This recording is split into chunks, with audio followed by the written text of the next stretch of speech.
Buat teman-temanku yang baru gabung, bisa cek di playlist untuk urutan videonya, dan bisa juga cek di playlist untuk judul barunya. Bab 1081, Api Suci Pusat.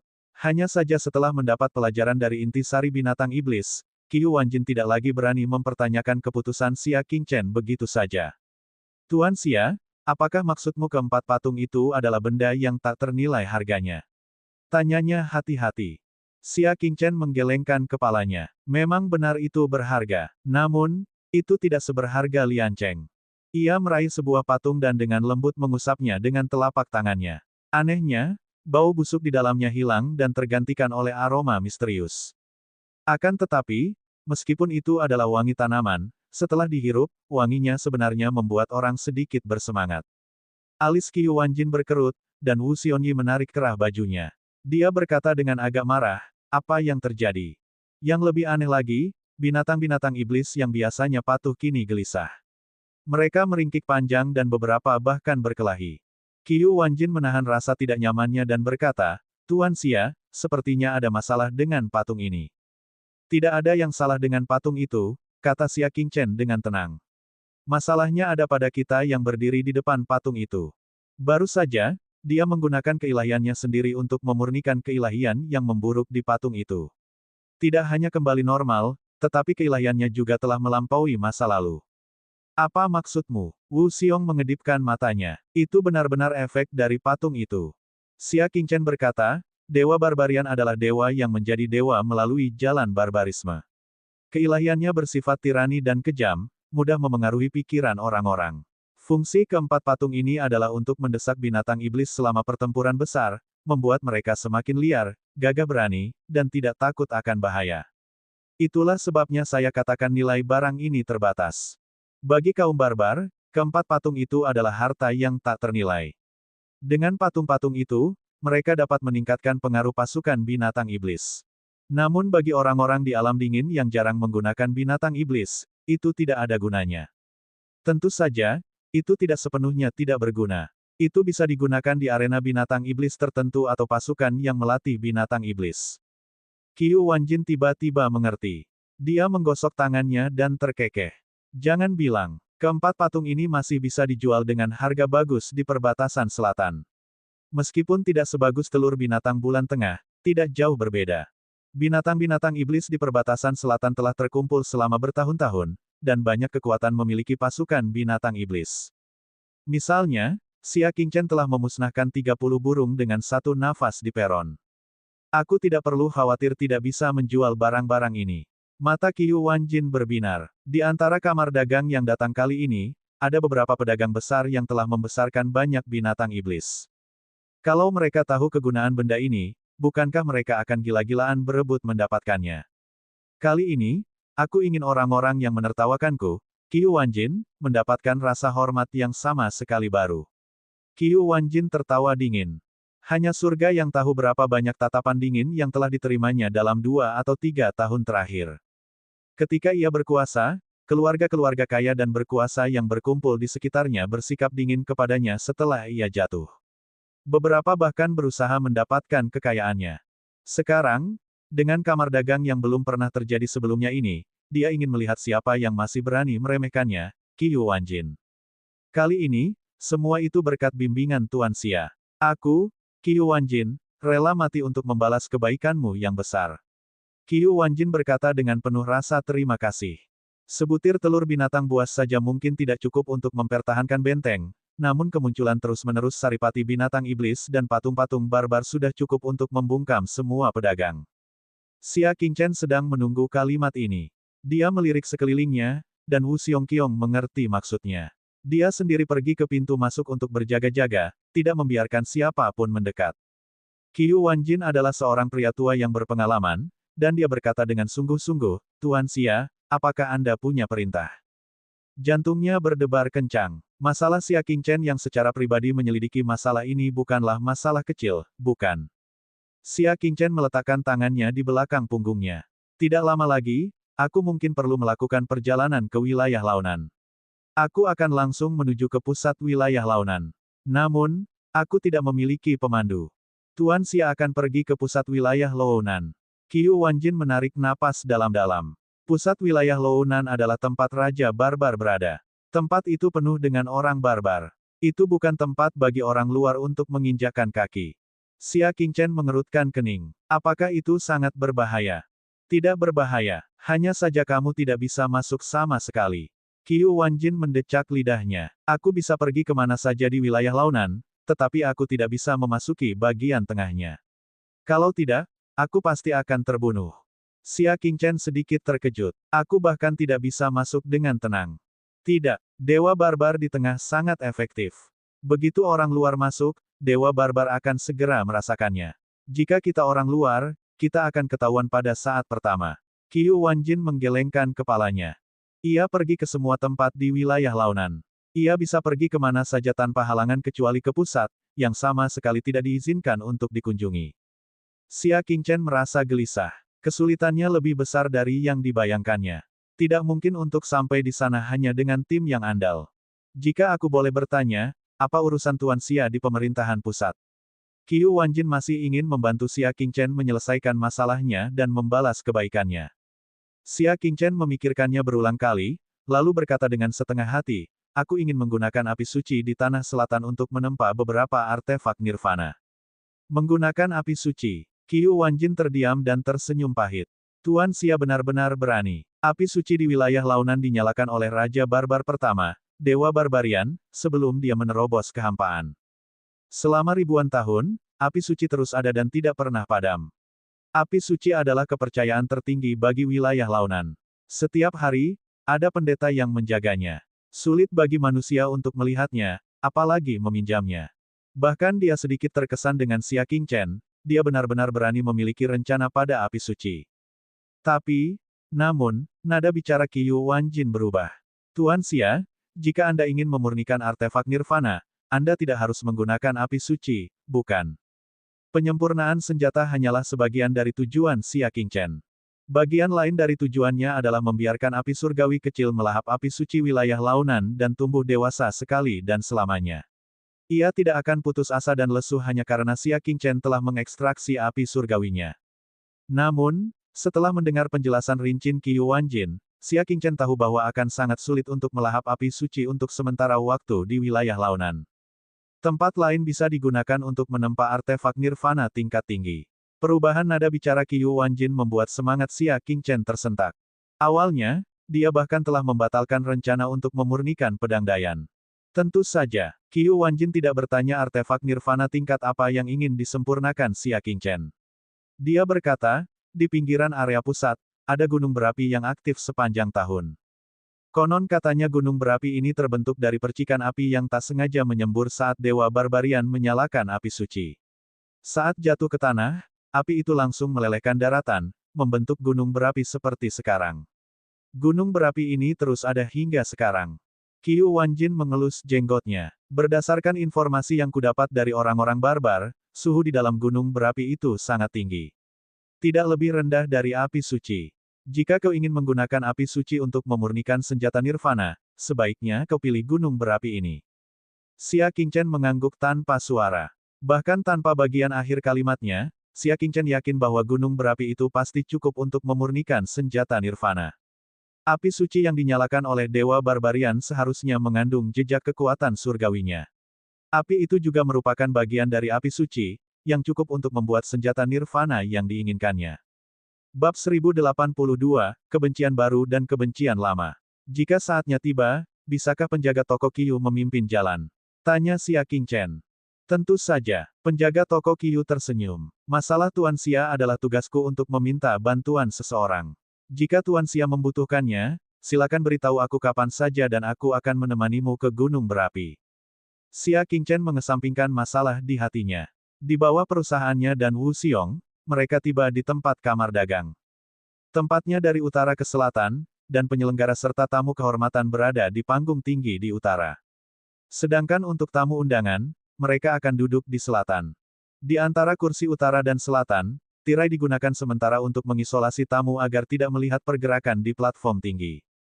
Melihat waktunya hampir habis, Qiu Wanjin mengundang Xia Qingchen ke tempat acara dan duduk di kursi VIP di sisi kiri penyelenggara. Sebagai salah satu dari dua kursi yang paling dekat dengan penyelenggara, orang bisa membayangkan betapa istimewanya kursi ini. Itu melambangkan rasa hormat yang tinggi dari Qiu Wanjin dan Wu Xiong kepadanya. Kursi di sebelah kanan penyelenggara tentu saja diperuntukkan bagi kepala kuil yang terkenal dari kuil alam sejuk. Tuan Xia, saat kita menjual patung itu nanti, bolehkah aku meminjam reputasimu? Qiu Wanjin duduk di samping Xia Qingchen dan meminta petunjuk. Dia adalah seorang pedagang, jadi tidak ada seorang pun yang akan percaya padanya jika dia menjual patung-patung itu. Namun, Xia Qingchen berbeda. Dia adalah dewa perang yang namanya mengguncang seluruh dunia yang dingin dan memiliki prestise yang sangat besar. Jika Xia Qingchen mengatakan bahwa patung itu memiliki kekuatan untuk memotivasi binatang iblis bertarung, itu akan sangat meyakinkan. Ya, Xia Qingchen mengangguk. Tentu, dialah yang mendeteksi patung itu, jadi tidak ada salahnya menjualnya atas namanya. Qiu Wanjin tidak dapat menahan kegembiraannya. Tepat saat mereka hendak melanjutkan pembicaraan, aura yang menyesatkan tiba-tiba menyelimuti seluruh tempat. Pada saat yang sama, suara Brahma terdengar dari jauh. Mereka adalah ratusan dayang kuil yang berpakaian rapi, memainkan seruling, sitar, dan menaburkan bunga. Mereka mengawal tandu suci seputih salju ke tempat tersebut. Qiu Wanjin dan Wu Xiong keduanya terengah-engah dengan tidak nyaman dan bergegas pergi ke pintu masuk tempat tersebut untuk menyambutnya meskipun ada tekanan yang sangat besar. Tak perlu dikatakan lagi, pendatang baru itu adalah Master Aula Surgawi yang kuat dan luar biasa, yang mampu bersaing dengan Gu Qianhen, Master tertinggi seni bela diri. Sungguh sombong. Xia Qingchen berbicara dengan tenang. Dengan lambaian tangannya, keilahian tak berwujud menyembur keluar, menghalangi aura kepala aula utama. Dia terus menyeruput tehnya seolah-olah tidak ada orang lain di sekitarnya, seolah-olah tidak terjadi apa-apa. Di pintu masuk, kereta salju besar itu berhenti, dan di bawah pengawalan 4 pelindung, seorang lelaki tua dengan mahkota tinggi di kepalanya dan jubah cemerlang bersulam bintang dan bulan keluar dari kereta salju itu. Wajahnya berwibawa seperti seorang kaisar. Salam, Ketua Aula. Qiu Wanjin dan Wu Xiong tampak sangat hormat, dan ekspresi mereka penuh dengan ketegangan. Orang di depannya merupakan sosok tertinggi yang berada di luar alam dingin. Kehadirannya cukup menambah bobot Kadin hingga 50%.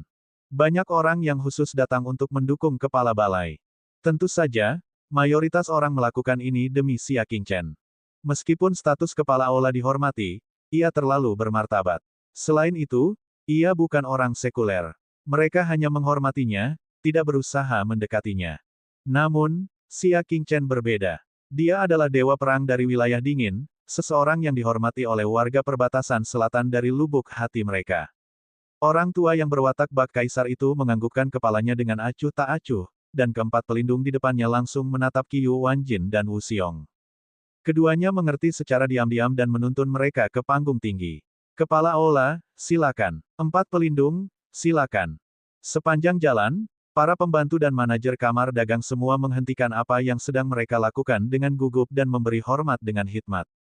Selain tamu dari selatan yang tidak tahu apa yang tengah terjadi, seluruh tempat itu sunyi senyap.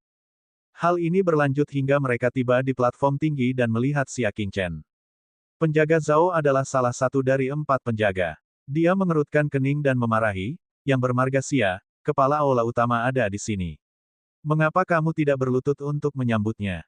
Dia sangat marah. Pemuda ini terlalu sombong dan tidak menaruh hormat pada siapapun. Dia bahkan berani bersikap tidak hormat kepada kepala aula. Tatapan mata Xia Qingchen tenang saat dia berbicara, aku bukan anggota aula suci, dan aku bukan penganut Raja Dewa. Mengapa aku harus berlutut? Karena balai suci merupakan eksistensi yang melampaui dunia sekuler, tidak ada alasan bagi orang-orang sekuler untuk berlutut dan menyembahnya. Berani sekali kau. Pelindung Zhao memarahi dengan marah. Dia melangkah maju dan mencengkeram kerah baju Xia Qingchen, bersiap untuk melemparkannya dari tempat duduknya. Ekspresi Xia Qingchen tenang. Dia benar-benar tidak memiliki kesan yang baik tentang orang ini. Dia tidak keberatan membuang sebutir tanah suci dan menghancurkan orang ini menjadi daging cincang.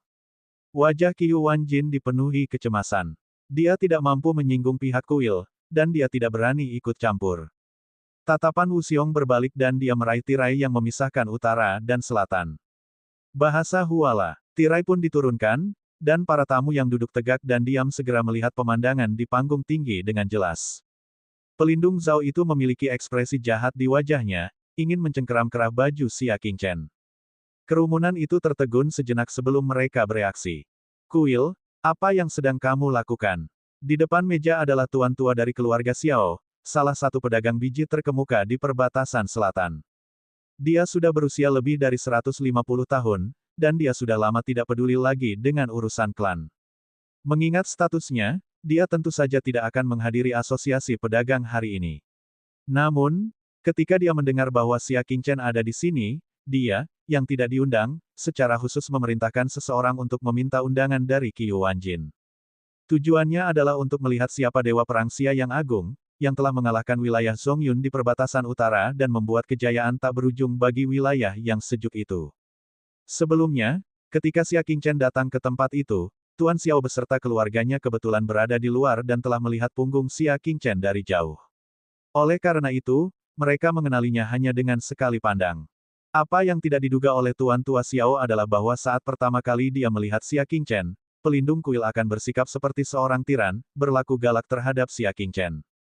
Suasana di perbatasan selatan tidak sebaik di tempat lain, terutama pasukan lokal yang lebih kuat. Ada apa dengan kuil itu? Mereka bukan orang beriman dan tidak perlu menghormati bait suci.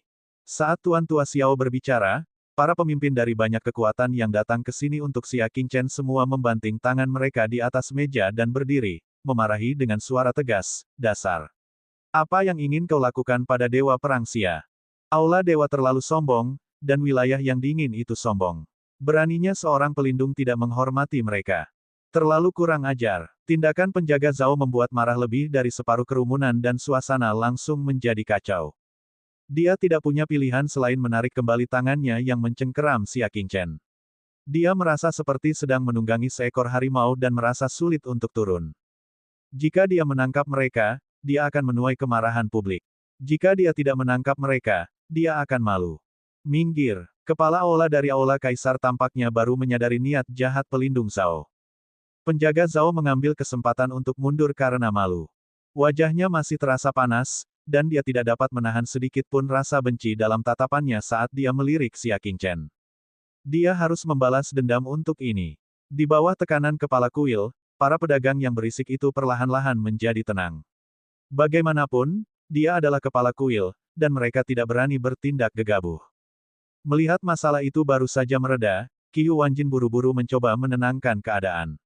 Itu hanya kesalahpahaman kecil. Maaf telah mempermalukan diriku sendiri.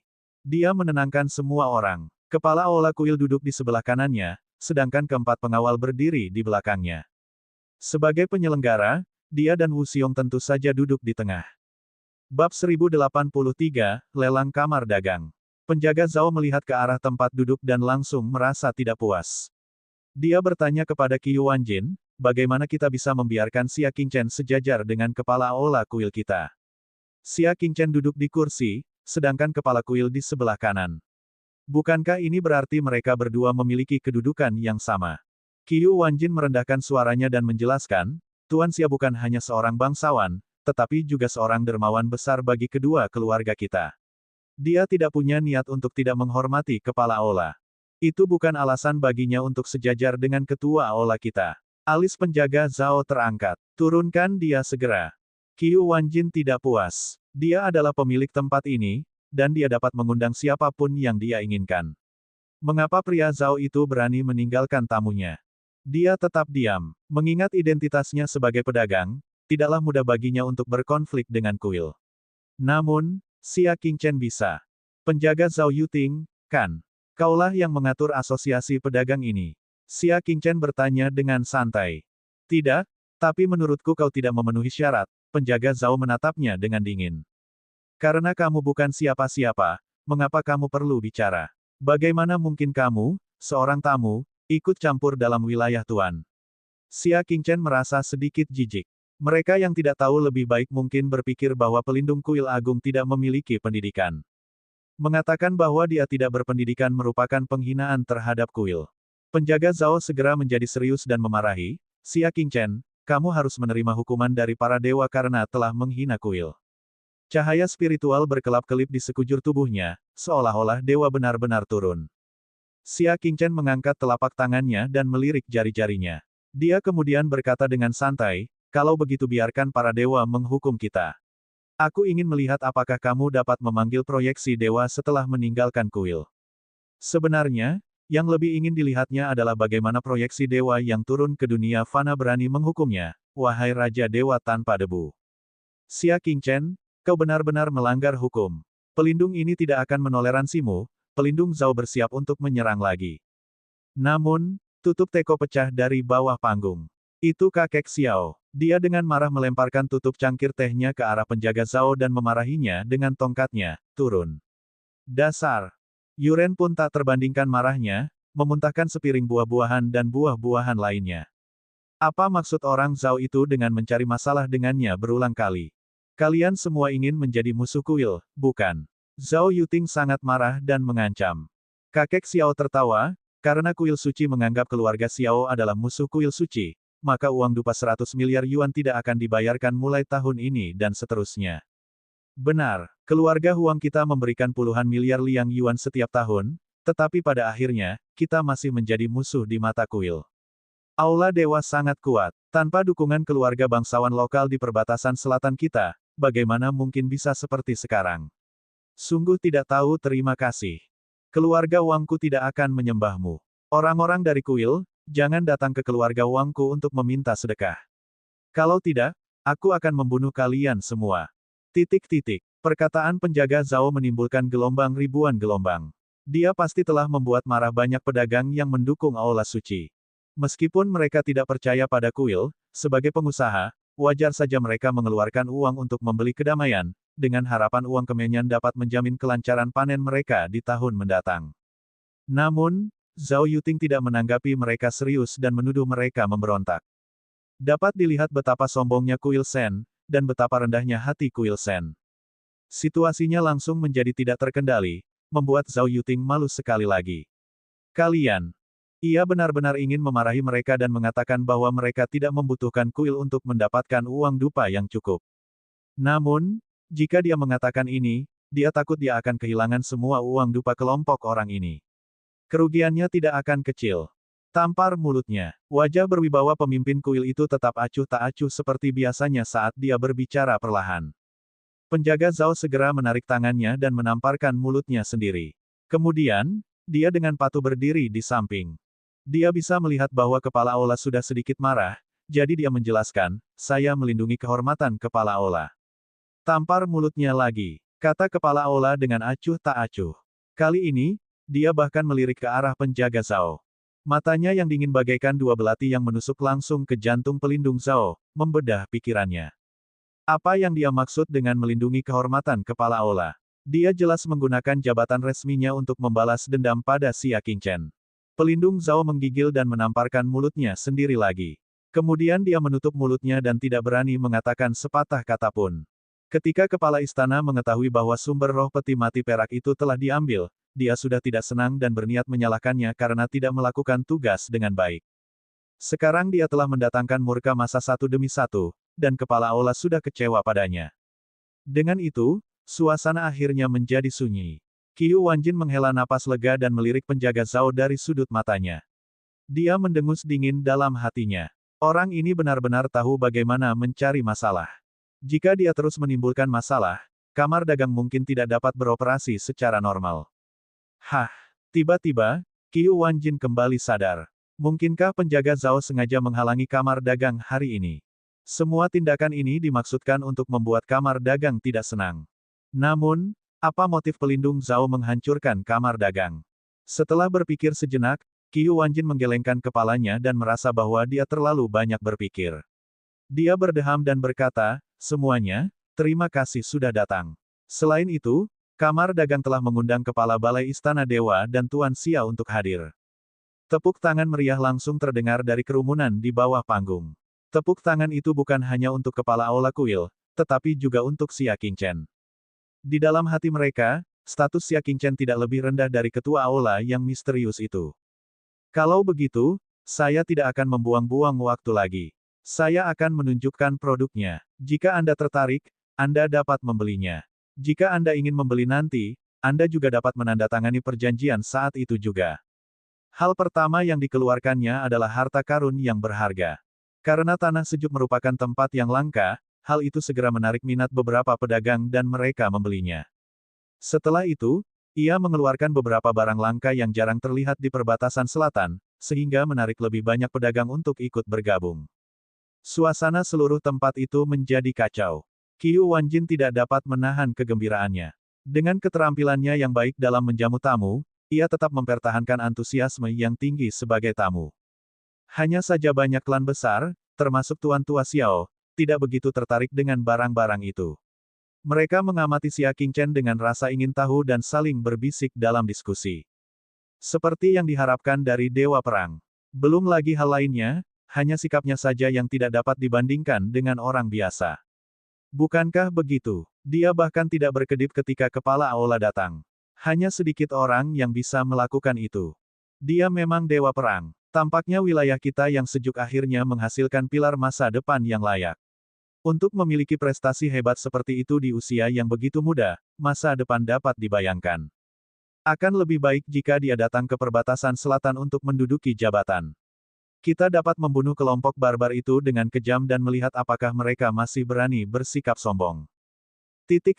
Selain itu, kepala aula utama aula suci telah memejamkan mata dan beristirahat.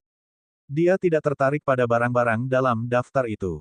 Bab 1084, akhir yang terakhir. Mengenai hal ini, Qiu Wanjin merasa tidak berdaya. Memang benar bahwa hal-hal biasa tidak dapat meyakinkan orang-orang ini.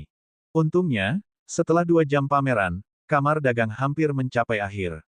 Dia menarik napas dalam-dalam dan mengeluarkan kotak logam yang terbungkus rapat dari artefak nirvana. Begitu benda itu muncul, ki iblis yang kuat mengalir keluar dari kotak logam itu. Para pedagang yang hadir, Tuan Tua Xiao, dan klan besar lainnya semua berhenti berbicara dan menatap kotak logam itu. Bahkan kepala kuil perlahan membuka matanya dan melihat kotak di tangan Qiu Wanjin. Kalau saja tak ada kecelakaan, benda ini seharusnya menjadi barang terpenting di kamar dagang kali ini, telur binatang bulan tengah. Qiu Wanjin, jangan membuat kami penasaran. Keluarkan saja, desak kakek Xiao. Setelah melihat Xia Qingchen hari ini, bukan ide yang buruk untuk melihat telur binatang buas dari binatang buas bulan tengah.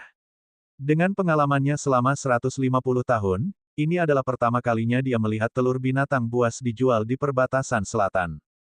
Haha, semuanya, lihat baik-baik.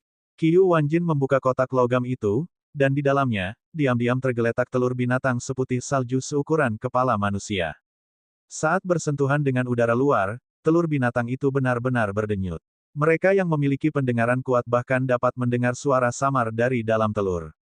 Tak diragukan lagi itu adalah suara binatang iblis. Telur binatang buas ini penuh vitalitas dan akan segera menetas menjadi binatang iblis baru. Semua tamu menatap telur binatang itu dengan saksama, dan banyak dari mereka yang bernapas dengan cepat. Ini adalah telur binatang dari binatang iblis bulan tengah. Dalam keadaan normal, ia akan dapat tumbuh menjadi binatang iblis bulan tengah setelah ia dewasa. Wilayah keren itu begitu luas, lalu ada berapa banyak elit bulan tengah di sana. Namun, telur binatang iblis di depannya benar-benar dapat memelihara satu. Nilainya di luar imajinasi. Bahkan kepala istana pun menatap telur binatang itu. Ia telah mencari telur binatang bulan tengah selama lebih dari 10 tahun, tetapi tidak berhasil. Raja manusia telah mengawasi telur binatang bulan tengah dengan ketat, jadi sama sulitnya dengan naik ke surga bagi orang luar untuk mengambil satu dari wilayah launan. Qiu Wanjin cukup mampu untuk mendapatkan kembali ini. Dia pasti memiliki jaringan yang kuat di wilayah launan. Di bawah perhatian semua orang, Qiu Wanjin sangat puas dengan ekspresi mereka. Begitu telur binatang buas ini terungkap, pasti akan dapat dijual dengan harga yang mengejutkan, dan bahkan akan membangun kembali posisinya. Ini adalah telur binatang bulan tengah. Qiu Wanjin tersenyum saat memperkenalkan.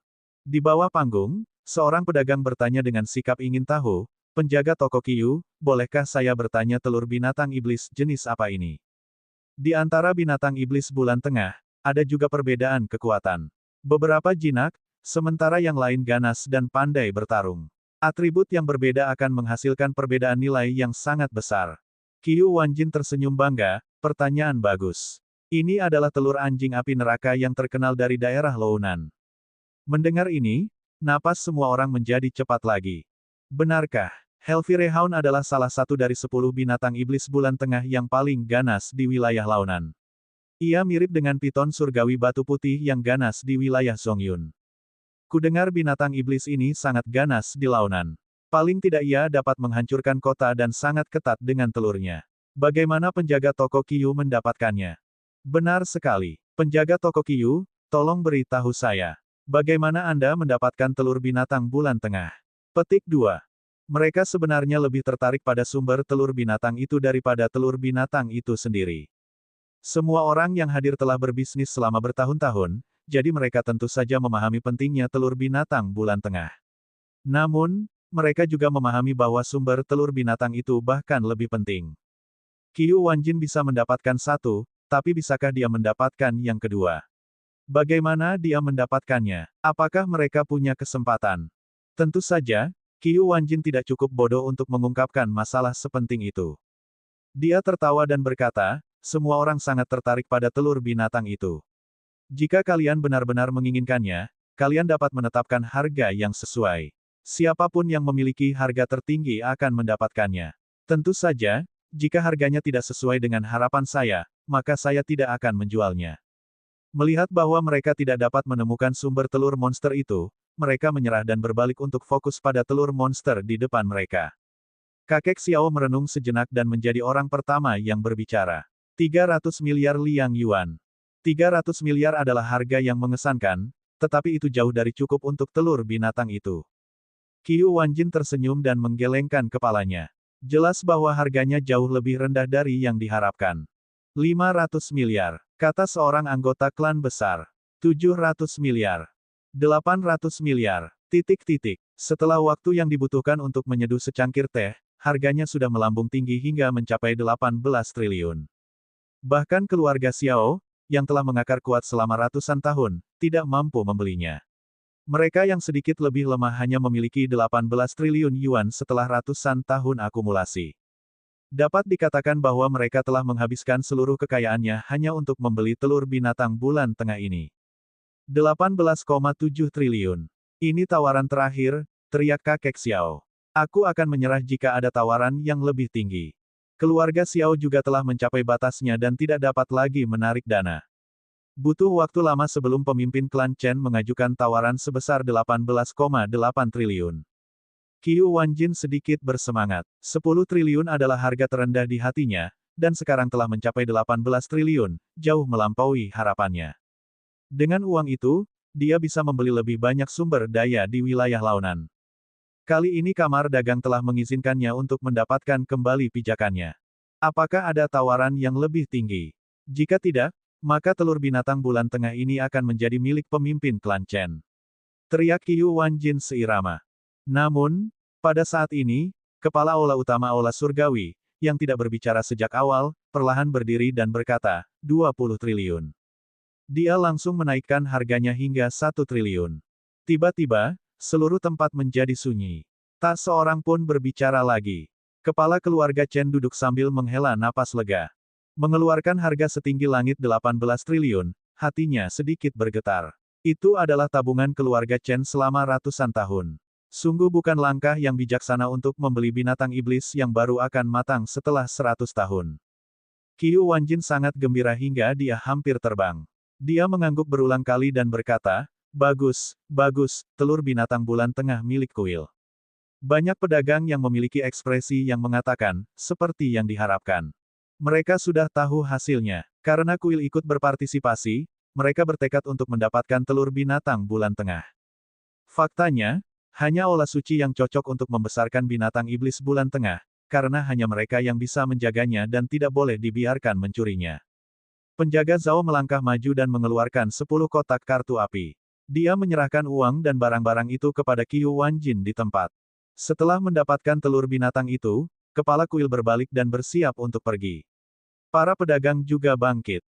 Namun pada saat ini, Qiyu Wanjin tiba-tiba berkata, semuanya, ada satu hal terakhir yang mungkin menarik minat kalian. Oh, semua orang sedikit terkejut. Bukankah telur binatang bulan tengah adalah akhir dari lelang kamar dagang? Beberapa pedagang berdiri diam, siap untuk pergi kapan saja, sementara yang lain duduk lagi, ingin melihat lebih dekat barang terakhir yang bahkan lebih berharga daripada telur binatang bulan tengah. Hanya pemimpin kuil yang tidak berekspresi saat berjalan keluar arena. Dia hanya tertarik pada telur binatang itu dan tidak ada yang lain. Sampai Qiyu Wanjin mengeluarkan kotak logam dan membukanya, memperlihatkan 4 patung yang telah rusak setelah direndam dalam air dan sedikit bau. Kepala kuil itu tampaknya merasakan sesuatu dan menghentikan langkahnya. Ia melihat lencana Ratu Giok di dadanya. Lencana itu sebenarnya berkedip sedikit pada saat ini. Lencana itu berasal dari suatu tempat misterius, dan hanya akan bersinar ketika berada di dekat suatu benda suci. Terakhir kali bersinar adalah saat ayah Nutianyi melepaskan air darah dari garis keturunan dewa. Kepala kuil perlahan berbalik dan menatap patung di dalam kotak besi. Dia berkata dengan suara serak, patung dewa berserker. Aku menginginkannya. Bab 1085, keadaan mengamuk. Semua ekspresi tamu berubah. Kapan dia pernah melihat kepala kuil begitu bergairah terhadap sesuatu? Dia bahkan acuh tak acuh terhadap telur binatang buas bulan tengah, dan hanya menyebutkan harganya. Apakah dia mengatakan bahwa dia pasti akan mendapatkannya? Tidak, jelaslah bahwa keempat patung itu bahkan lebih penting daripada telur binatang itu.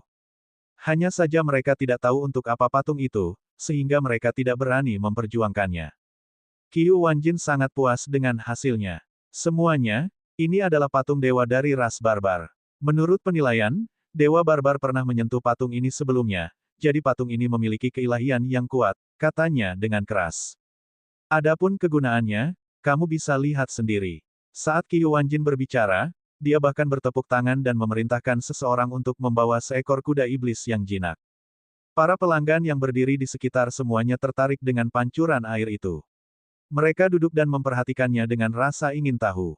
Mereka hanya menjual patung. Mengapa mereka harus membawa kuda iblis? Siapa yang bisa memberitahuku kuda iblis macam apa ini? Qiyu Wanjin tidak langsung mengeluarkan patung itu, tetapi bertanya terlebih dahulu. Bukankah itu hanya kuda iblis berbulu putih biasa?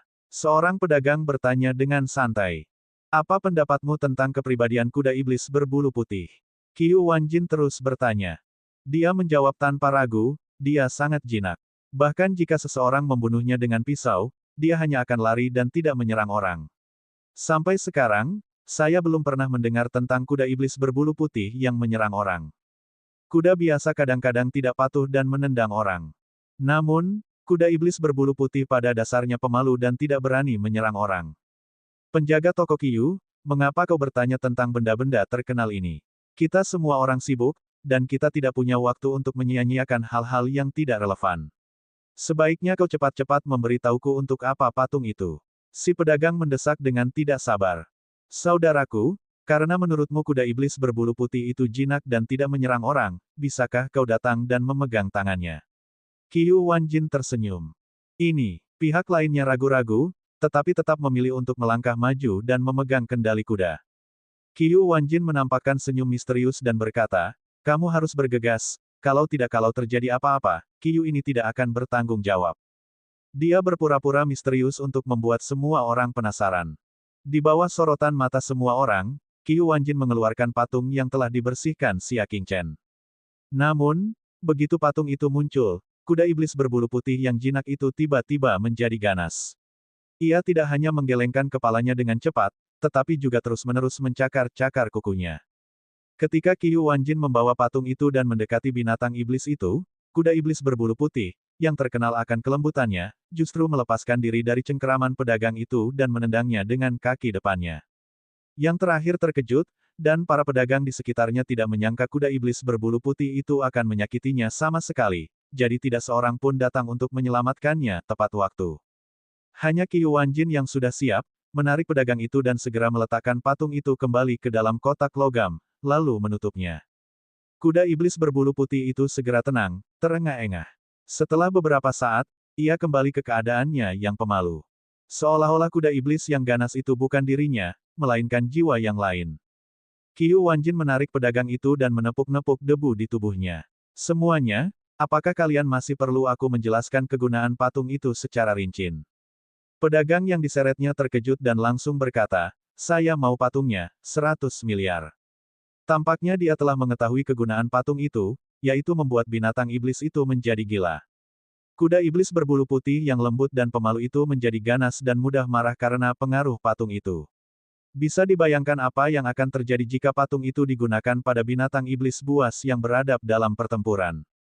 Binatang-binatang iblis itu akan segera menjadi brutal dan ganas, dan kekuatan tempur mereka akan meningkat pesat.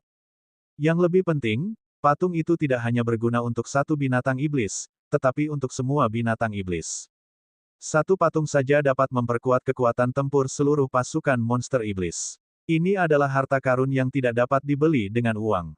Bahkan keluarga yang tidak melatih binatang iblis pun dapat melihat manfaat besar patung tersebut dan langsung tergoda. 200 miliar, aku mau semuanya. Keluarga-keluarga dari segala ukuran ikut serta dalam kompetisi, dan kegaduhan itu bahkan lebih efektif daripada saat telur-telur binatang bulan tengah dijual. Sampai suara keraguan muncul. Mari kita semua tenang dulu.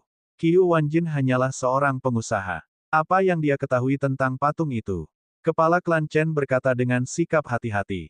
Pandangannya tentu saja tertuju pada ketua Ola dan yang lainnya. Mereka telah melayani para dewa selama bertahun-tahun, jadi mereka lebih memahami fungsi patung itu. Banyak pedagang yang dibutakan oleh keserakahan, perlahan-lahan menjadi tenang dan melihat ke arah kuil. Kepala Ola melirik ke arah penjaga Zhao, memintanya untuk menjelaskan. Penjaga Zhao akhirnya bisa bicara. Dia melihat bahwa Qiu Wanjin telah berhasil mengatur kamar dagang, dan hatinya terbakar oleh kecemasan. Dia khawatir tidak akan ada tempat untuk menghancurkan kamar dagang. Dia diperintahkan oleh Nutianyi untuk membantu keluarga Wu mencegah Qiu Wanjin dan keluarga Wu bangkit kembali.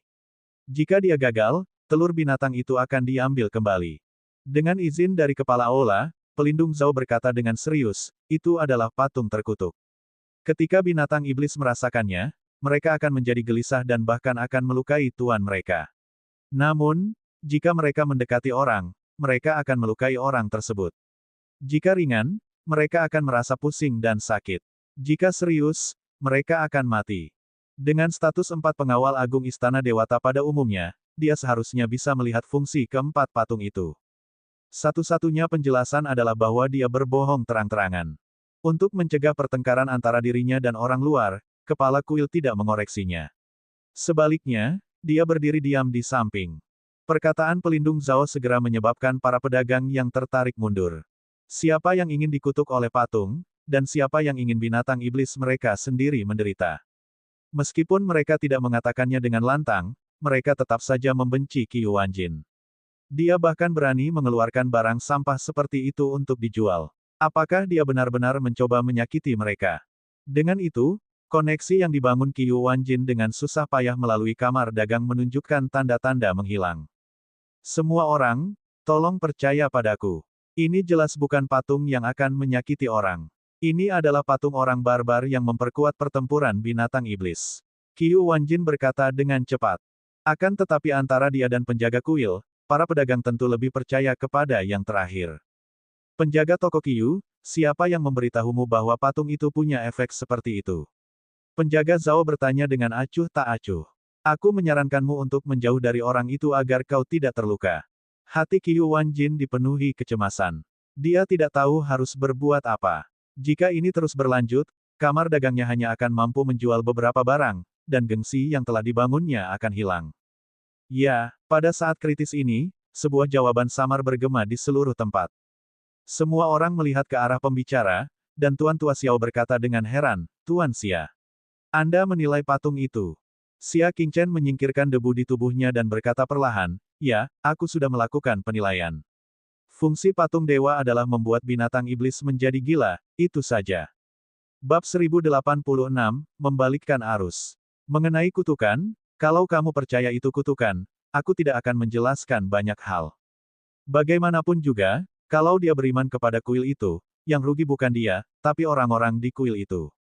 Karena Tuan Xia menjaminku, bagaimana mungkin aku tidak percaya padamu? Orang tua ini akan memesan salah satu patung ini. Kakek Xiao segera berkata sambil tersenyum. Hehe, bagaimana mungkin sesuatu yang dinilai sendiri oleh Tuan Xia bisa palsu? Aku mau satu. Aku juga mau satu. Titik-titik. Tiba-tiba, para tamu yang sudah kehilangan kepercayaannya berebut untuk membeli patung itu. Beginilah status Xia Qingchen di hati mereka. Melihat kejadian ini, kebencian muncul di hati pelindung Zhao. Mengapa Xia Qingchen ini menentang mereka dengan segala cara? Dia menatap memohon pada kepala Ola. Kepala Ola itu tidak berekspresi dan tidak mengatakan apapun, tetapi penjaga Zhao mengerti apa yang dimaksudnya dan membiarkannya melakukan apa yang diinginkannya. Pelindung Zhao menjadi tenang dan mendengus dingin pada dirinya sendiri. Kau membuat kuilku menjadi musuh, dan kau bahkan menghalangi kami dalam hal-hal yang berhubungan dengan dewa. Kau benar-benar tidak sabar untuk mati. Dia tidak bisa secara diam-diam merusak barang-barang lainnya, tetapi mudah bagi orang-orang kuil untuk mengendalikan barang-barang dengan keilahian seperti patung tersebut. Dia diam-diam mundur ke belakang ketiga penjaga itu dan diam-diam mengambil sebuah bendera kecil berwarna putih salju, lalu menancapkannya ke tanah. Irama tak kasat mata menyelimuti sekelilingnya. Bendera itu adalah benda yang telah disembah di hadapan Raja Dewa selama bertahun-tahun. Benda itu telah lama menjalin hubungan khusus dengan Aula Suci. Dengan memasukkannya ke dunia luar, seseorang hampir tidak dapat menarik spiritualitas kuil. Dengan meminjam spiritualitas kuil, banyak ritual yang hanya dapat dilakukan di kuil, dapat dilakukan di sini. Penjaga Zhao melihat sekeliling untuk memastikan tidak ada seorang pun di sekitar. Dia mengeluarkan jimat kuning, membakarnya di telapak tangannya, lalu diam-diam melafalkan mantra yang mendalam. Hembusan angin dingin yang tak terlihat bertiup di seluruh tempat, dan banyak orang yang hadir tidak dapat menahan diri untuk tidak menggigil. Pada tubuh keempat patung yang tidak diperhatikan oleh siapapun, ada lapisan udara kelabu yang sulit dilihat oleh orang awam. Pada saat ini, Qiu Wanjin tersenyum lebar. Tawaran saya masih 200 miliar. Berikan saya keempat patung itu. Kata pedagang yang mengajukan penawaran pertama. Qiu Wanjin tersenyum. Kakak Luo, barang ini dinilai sendiri oleh Tuan Xia. Bagaimana mungkin harganya hanya 200 miliar? Dengan ini saya umumkan bahwa harga lelang untuk masing-masing dari empat patung tersebut adalah 100 miliar. Mari kita mulai dengan yang pertama. 100 miliar untuk masing-masing. Harga ini memang tidak murah. 100 miliar itu, aku percaya pada penilaian Tuan Xia. 100 miliar. Kakek Xiao adalah yang paling antusias. 200 miliar. 300 miliar. Semangat para pedagang besar pun berkobar dan mereka pun mulai menawar. 3 triliun. Kakek Xiao berkata ketika dia melihat orang banyak mengejarnya. Apa? Dari 300 miliar, meningkat 10 kali lipat menjadi 3 triliun. Putranya, yang saat ini menjadi kepala keluarga Xiao, langsung menghentikannya. Ayah, tidak mungkin. Bagaimana mungkin sebuah patung berharga 3 triliun? Ini setara dengan 1/6 dari seluruh kekayaan keluarga Xiao, dan dia akan membeli patung. Sekalipun patung itu memiliki khasiat ajaib untuk memperkuat kekuatan tempur binatang iblis, seharusnya tidak bernilai 3 triliun. Orang tua itu menganggap remeh masa depan keluarga Xiao. Kakek Xiao mendorong pemimpin klan itu dan mendengus, kamu pikir otak orang tua ini kacau, kan? Pemimpin klan berdiri di sampingnya. Meskipun dia tidak mengatakan sepatah kata pun, kecemasan di matanya dengan jelas menunjukkan hal ini. Tatapan mata kakek buyut Fang begitu dalam saat dia memegang tongkatnya dan berkata, kamu masih terlalu naif. Mengapa kamu tidak memikirkan status seperti apa yang dimiliki Tuan Xia? Jika tidak ada efek yang luar biasa, mengapa dia secara pribadi menjaminnya? Bagaimana jika patung itu sesuai dengan namanya dan penawarnya mengalami kerugian? Bukankah itu akan memperburuk reputasi patung itu? Semakin tinggi kedudukan seseorang, semakin dia menghargai bulunya. Karena Tuan Xia bersedia secara pribadi menjamin patung itu, barang ini pasti bernilai lebih dari 3 triliun. Percayalah padaku. Akhirnya, setelah melalui berbagai perjuangan, sang pemimpin klan pun setuju. Ini adalah 1/6 dari akumulasi ratusan tahun keluarga. Jika tidak dapat menciptakan nilai yang tepat, setidaknya akan menyebabkan keluarga Xiao mandek selama beberapa dekade. Bagus. Keluarga Xiao menawar 3 triliun. Kata pemimpin klan. Qiu Wanjin sangat gembira. Sungguh di luar dugaannya bahwa yang ini bisa dijual seharga 3 triliun. Untuk memastikan tidak ada kesalahan, dia berkata, Ketua Xiao, Anda harus memastikan bahwa setelah Anda menang, Anda tidak bisa mundur. Aku akan membelinya. Pemimpin klan Xiao menggertakkan giginya. Oleh karena itu, di tengah kegembiraan Qiu Wanjin, patung yang disentuh Xia Qingchen terjual dengan harga setinggi langit, yakni 3 triliun. Sekarang, patung kedua, Qiu Wanjin terus menjual sekaligus. Tak lama kemudian, ketiga patung itu terjual dengan harga masing-masing 3 triliun. Di antara mereka, atas desakan kakek Xiao, keluarga Xiao benar-benar membeli satu lagi dengan total 6 triliun yuan. Ini adalah pertaruhan besar bagi keluarga Xiao. Jika dia kalah, dia tidak akan mampu membalikkan keadaan dalam waktu 100 tahun. Dua lainnya dibeli oleh keluarga Chen dan Wang. Para pemimpin ketiga klan merasa sangat puas. Qiu Wanjin menangkupkan kedua tangannya. Kalian bertiga sangat berterus terang. Aku mengagumi kalian. Kakek Xiao berkata terus terang, kau tidak perlu mengagumi kami. Kami percaya pada patung ini karena Tuan Xia. Tidak masalah apakah kau ada di sini atau tidak. Qiu Wanjin tertawa canggung. Kali ini, kamar dagang memang mengandalkan kemampuan Xia Qingchen untuk membalikkan keadaan. Jika tidak, itu akan hancur oleh orang bermarga Zhao itu hanya dengan beberapa patah kata. Namun, keberhasilan kamar dagang sangat memuaskan.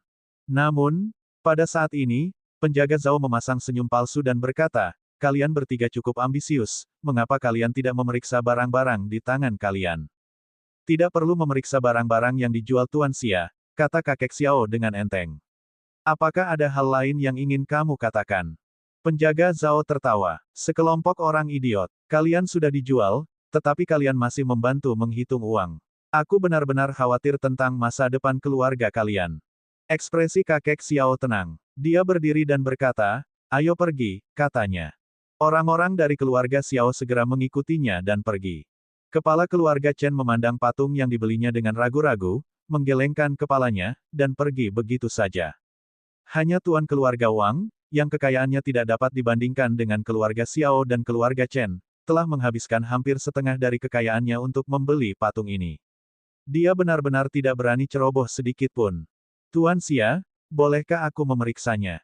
Pemimpin klan Wang menggenggam tangannya ke arah Xia Qingchen. Xia Qingchen mengangguk. Tentu saja bisa. Dia telah menilai patung itu secara pribadi, dan ki jahat di atasnya telah dinetralkan. Tidak ada masalah dengan itu. Tuan keluarga Wang melihat kuda berbulu putih tidak jauh dari sana dan berkata, pegang erat-erat kuda ini. Haha, Qiu Wanjin terkekeh dan berkata, aku akan melakukannya untukmu. Dia melangkah maju dan meraih kendali kuda iblis berbulu putih itu, sambil berkata, kemarilah. Kepala keluarga Wang memegang patung itu dan dengan hati-hati mendekati kuda iblis berbulu putih itu dalam jarak 3 kaki. Namun, kuda iblis berbulu putih itu tetap diam di tempat asalnya, menatap kepala keluarga Wang, yang mendekat selangkah demi selangkah, dengan sedikit ketakutan. Kuda itu tampaknya tidak sedang dalam keadaan panik. Hah! Qiu Wanjin juga merasakan ada sesuatu yang salah dan berkata, kepala keluarga Wang, mendekatlah. Ketika dia mencobanya sebelumnya, kuda iblis berbulu putih telah bereaksi sejauh 10 sang. Mengapa sekarang berubah? Mungkinkah patung yang berbeda memerlukan jarak yang berbeda? Bab 1087, keluar dari perbatasan selatan. Kepala keluarga Wang merasa jantungnya berdebar kencang. Mungkinkah benar-benar ada masalah? Dengan kepercayaannya pada Xia Qingchen, dia bergerak mendekat sekali lagi. Namun, kuda iblis bersayap putih masih tidak bereaksi. Bahkan ketika dia meletakkan patung itu di kepala kuda iblis bersayap putih, patung itu tetap tidak bergerak. Kali ini, semua harapan tuan keluarga Wang pupus. Dia berkata dengan marah, Qiu Wanjin, kau mempermainkanku. Demi patung itu, keluarga Wang memberikan segalanya yang mereka punya, dan akumulasi selama 100 tahun pun sirna. Pada akhirnya, dia telah membeli kembali patung palsu yang tidak berguna. Qiu Wanjin sudah memiliki firasat buruk dan langsung panik. Dia segera berkata, ini, seharusnya tidak seperti ini. Xia Qingchen pernah mendemonstrasikannya di gudang, dan dia juga pernah mendemonstrasikannya tadi. Mengapa sekarang tidak berhasil? Patung kepala keluarga Wang bermasalah. Tuan Tua Xiao dan kepala keluarga Chen, yang hendak meninggalkan tempat itu, terkejut dan kembali satu demi satu. Tidak mungkin, kepala keluarga Wang, apakah ada cacat pada patungmu? Hati kepala keluarga Chen tiba-tiba menegang. Apakah ada yang terjadi pada patung yang dibelinya dengan harga setinggi itu? Sumber, Novgo.co. Kepala keluarga Chen, kata kepala keluarga Wang, sebaiknya Anda mencoba patung Anda sendiri. Saya pikir kita mungkin telah tertipu. Orang yang berbohong kepada mereka adalah Xia Qingchen, dia adalah orang yang tidak pernah mereka duga. Kepala keluarga Chen sedikit khawatir. Dia langsung pergi ke kuda iblis berbulu putih dan melambaikan patung di depannya. Yang membuat kepala keluarga Chen merasa sedih adalah kuda iblis berbulu putih juga tidak bereaksi. Kali ini, bahkan kakek Xiao pun merasa khawatir. Ia menyerahkan kedua patung itu kepada putranya, yang merupakan pemimpin klan. Cepat, ambil dan cobalah. Kepala suku juga khawatir dan segera mengambil patung-patung itu. Namun, Kuda iblis berbulu putih itu masih tidak menunjukkan tanda-tanda kegelisahan. Sebaliknya, ia takut pada keempat patung itu dan mundur. Jantung Qiyu Wanjin berdebar kencang, dan dia menjadi kacau.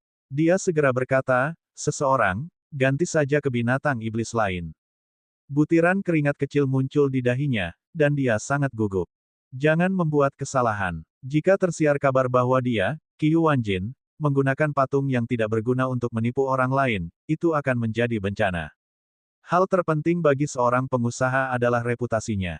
Pada kesempatan sepenting itu, ia telah menipu 3 keluarga dengan modal hampir 12 triliun.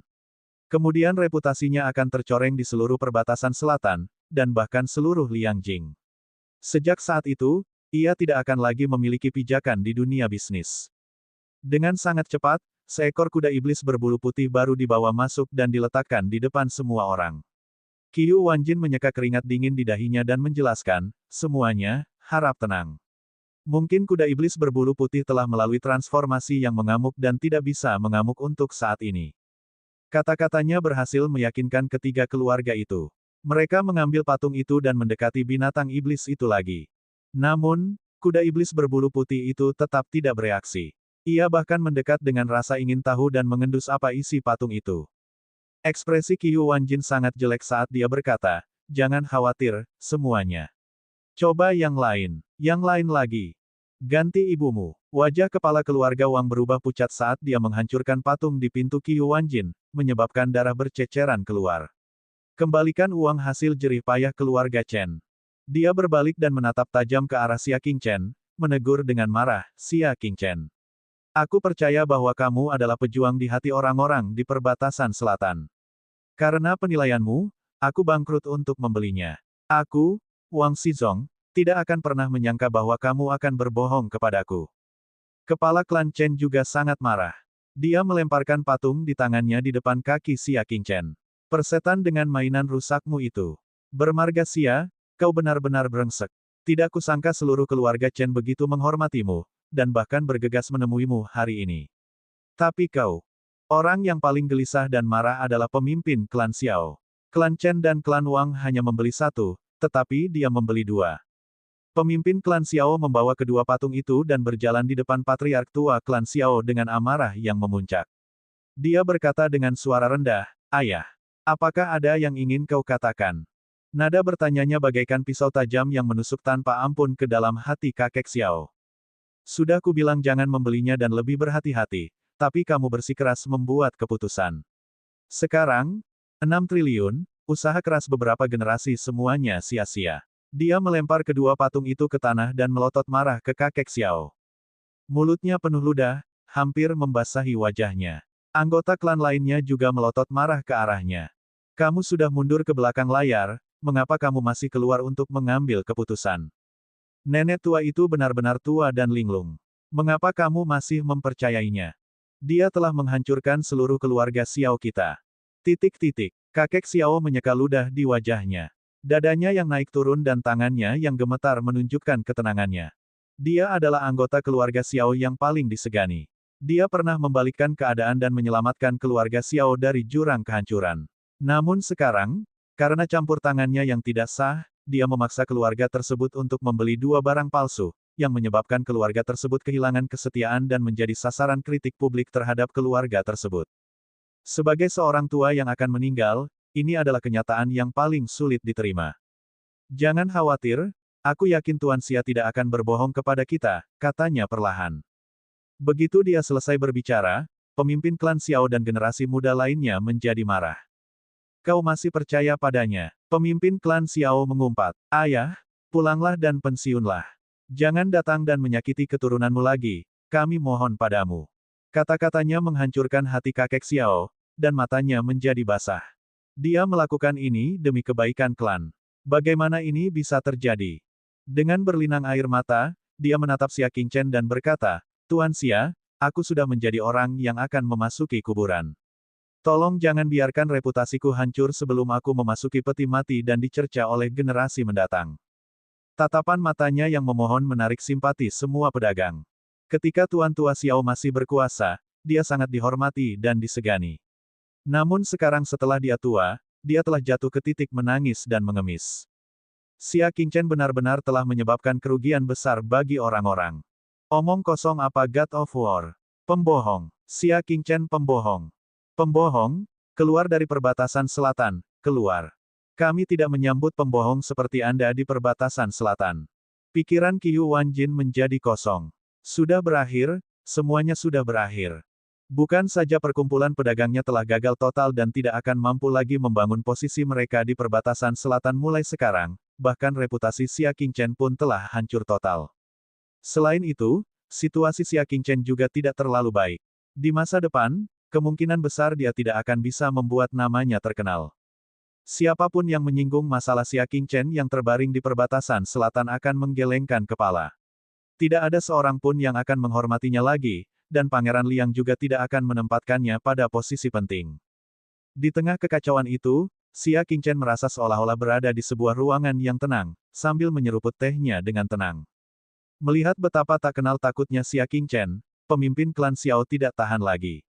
Dia mengambil patung di tanah dan melemparkannya dengan kejam ke arah Xia Qingchen. Meskipun yang terakhir sedang menyeruput teh sambil menundukkan kepala, seolah-olah ada mata di kepalanya. Dia dengan mudah menangkap patung itu dan meletakkannya di atas meja kopi tanpa suara. Tuan Xiao menatap ekspresi tenang di wajah Xia Qingchen, dan secercah harapan tiba-tiba muncul di hatinya. Mungkinkah ada cerita tersembunyi di balik ini? Diam, kalian semua, diam. Napas Tuan Tua Xiao begitu keras hingga memekakkan telinga, dan tirai di sekitar tempat itu bergetar. Bab 1088, Undang Dewa untuk datang. Banyak orang yang gendang telinganya sakit, lalu mereka menutup telinga dan menutup mulut. Suasana akhirnya menjadi tenang. Mari kita dengarkan dulu apa yang dikatakan Tuan Xia, kata kakek Xiao dengan berat. Bahkan jika barangnya palsu, mereka tetap membutuhkannya untuk memberikan penjelasan kepada semua orang, bukan? Apa gunanya berisik? Pelindung Zhao, yang berada di samping, tertawa dingin dalam hatinya. Dia ingin melihat bagaimana Xia Qingchen akan memberi mereka penjelasan. Tidak peduli apapun, dia tidak akan bisa lolos dari nasib reputasinya yang hancur, bukan? Tuan Tua Xiao menatap Xia Qingchen dan berkata dengan tulus, Tuan Xia, katakan saja sesuatu. Air mata mengalir di matanya yang sudah tua, dan dia tampak memohon di wajahnya. Dia memohon agar Xia Qingchen tidak menipu mereka. Xia Qingchen meletakkan cangkir tehnya dengan lembut dan menatap semua orang untuk pertama kalinya. Setelah menyapukan pandangannya ke arah mereka, dia berkata, pemilik toko Qiyu, tolong kembalikan uangnya. Hanya 5 kata yang menghancurkan harapan terakhir kakek Xiao. Sumber, Novgo.co. Karena itu adalah pengembalian uang, itu berarti dia diam-diam mengakui bahwa patung-patung itu palsu. Dia diam-diam mengakui bahwa Xia Qingchen menipu mereka. Tapi, Qiyu Wanjin sangat enggan. Menurut aturan lelang, tidak seorang pun boleh menarik kembali kata-katanya setelah barang terjual. Ketiga keluarga itu juga mematuhi aturan ini. Sekarang reputasi mereka sudah hancur, tidak akan berubah apakah mereka mengembalikan uang atau tidak. Daripada itu, lebih baik menyimpan uang itu dan pergi jauh. Kembalikan uangnya. Nada bicara Xia Qingchen sedikit lebih berat. Qiyu Wanjin ragu sejenak sebelum menggertakkan giginya dan berkata, bawa patung itu dan dapatkan pengembalian uang. Ketiga keluarga itu merasa seolah-olah telah diberi amnesti dan segera mengembalikan patung-patung itu. Sebaliknya, Qiyu Wanjin mengembalikan semua uangnya. Lebih seperti itu. Bukankah karena jumlah orang kita banyak, jadi kamu harus mengembalikan uangnya? Pembohong sialan. Bah, apa-apaan ini? Jangan pernah datang ke perbatasan selatan lagi. Meskipun mereka telah mengembalikan uangnya, tidak ada yang memaafkan mereka. Semuanya seperti dugaan Qiyu Wanjin. Reputasi mereka telah ternoda. Ekspresi Qiyu Wanjin tampak muram. Dia ingin memanfaatkan kesempatan ini untuk terbang ke langit, tetapi pada akhirnya. Awalnya, semuanya berjalan lancar. Menjual telur binatang bulan tengah akan mencapai efek yang diharapkan dan membangun kembali prestisenya di lingkaran pedagang perbatasan selatan. Namun pada akhirnya, pelelangan patung tambahan itu menghancurkan segalanya. Ia memikirkan sebuah ungkapan, menambah lebih banyak pada ekor ular. Melirik Xia Qingchen, Qiyu Wanjin merasakan kekecewaan yang tak terlukiskan di hatinya. Jika dia tidak mengundang Xia Qingchen kali ini, meskipun dia akan kehilangan 10 esensi binatang iblis, dia pasti tidak akan berakhir dengan reputasinya yang hancur. Kegagalan terbesar kamar dagang kali ini adalah mengundang Xia Qingchen. Mulai sekarang, dia tidak ingin berhubungan lagi dengan Xia Qingchen. Pelindung Zhao tertawa dingin di dalam hatinya. Dia agak terkesan dengan rencananya sendiri. Ini seperti membunuh dua burung dengan satu batu. Dia tidak hanya membiarkan klan Wu menyingkirkan Qiyu Wanjin, ancaman terbesar di hati mereka, tetapi dia juga menyebabkan reputasi Xia Qingchen, yang dia benci, hancur total. Mulai sekarang, dia tidak akan lagi memiliki wajah untuk muncul di perbatasan selatan. Seperti yang kukatakan, katanya dengan serius, 10 patung itu bukanlah benda yang dapat memperkuat binatang iblis, tetapi benda yang dikutuk dan tidak menguntungkan. Apakah kau percaya padaku sekarang? Banyak pedagang mengepalkan tangan mereka dan pemimpin klan Xiao melangkah maju dan membungkuk. Dia berkata dengan nada meminta maaf, saya sangat menyesal atas ketidakhormatan Tuan Tua terhadap Anda tadi. Setelah membungkuk dalam-dalam, dia berkata, tahun ini, persembahan dupa keluarga Xiao akan berlipat ganda sebagai permintaan maaf. Pemimpin klan Chen dan pemimpin klan Wang berjalan satu demi satu dan berkata dengan nada menyesal, kami telah menyinggungmu sebelumnya. Mohon maafkan kami, pelindung Zhao. Sekarang setelah mereka pikirkan lagi, mereka merasa sangat bersalah karena berpihak pada seorang penipu dan memarahi penjaga Zhao. Uang dupa keluarga Chen saya juga akan berlipat ganda. Klan Wang juga sama. Semua pedagang di sekitar mendesah. Pada akhirnya, orang-orang kita sendiri dari perbatasan selatanlah yang dapat diandalkan. Seorang pendeta asing yang membacakan kitab suci yang tidak benar. Semuanya, harap bubar. Tidak seorang pun diizinkan menghadiri kamar dagang masa depan yang diselenggarakan oleh Qiyu ini. Hehe, dia masih punya muka buat ngurusin kamar dagang. Semua orang berdiri dan pergi seperti air pasang. Penjaga Zhao menunggu dengan senyum dingin. Setelah mereka pergi, dia akan membeli kembali keempat patung itu dengan harga murah. Itu pasti patung langka yang disentuh oleh Dewa Barbarian. Itu tak ternilai harganya. Pada saat ini juga Xia Qingchen menyentuh keempat patung yang diletakkan di depannya dan berkata dengan tenang, Ketua Aula Master, karena aku telah meminjam peti mati perakmu, aku akan memberimu kesempatan untuk membuka lembaran baru. Ketika dia mengambil patung itu dan menyentuhnya, Xia Qingchen tahu apa yang sedang terjadi.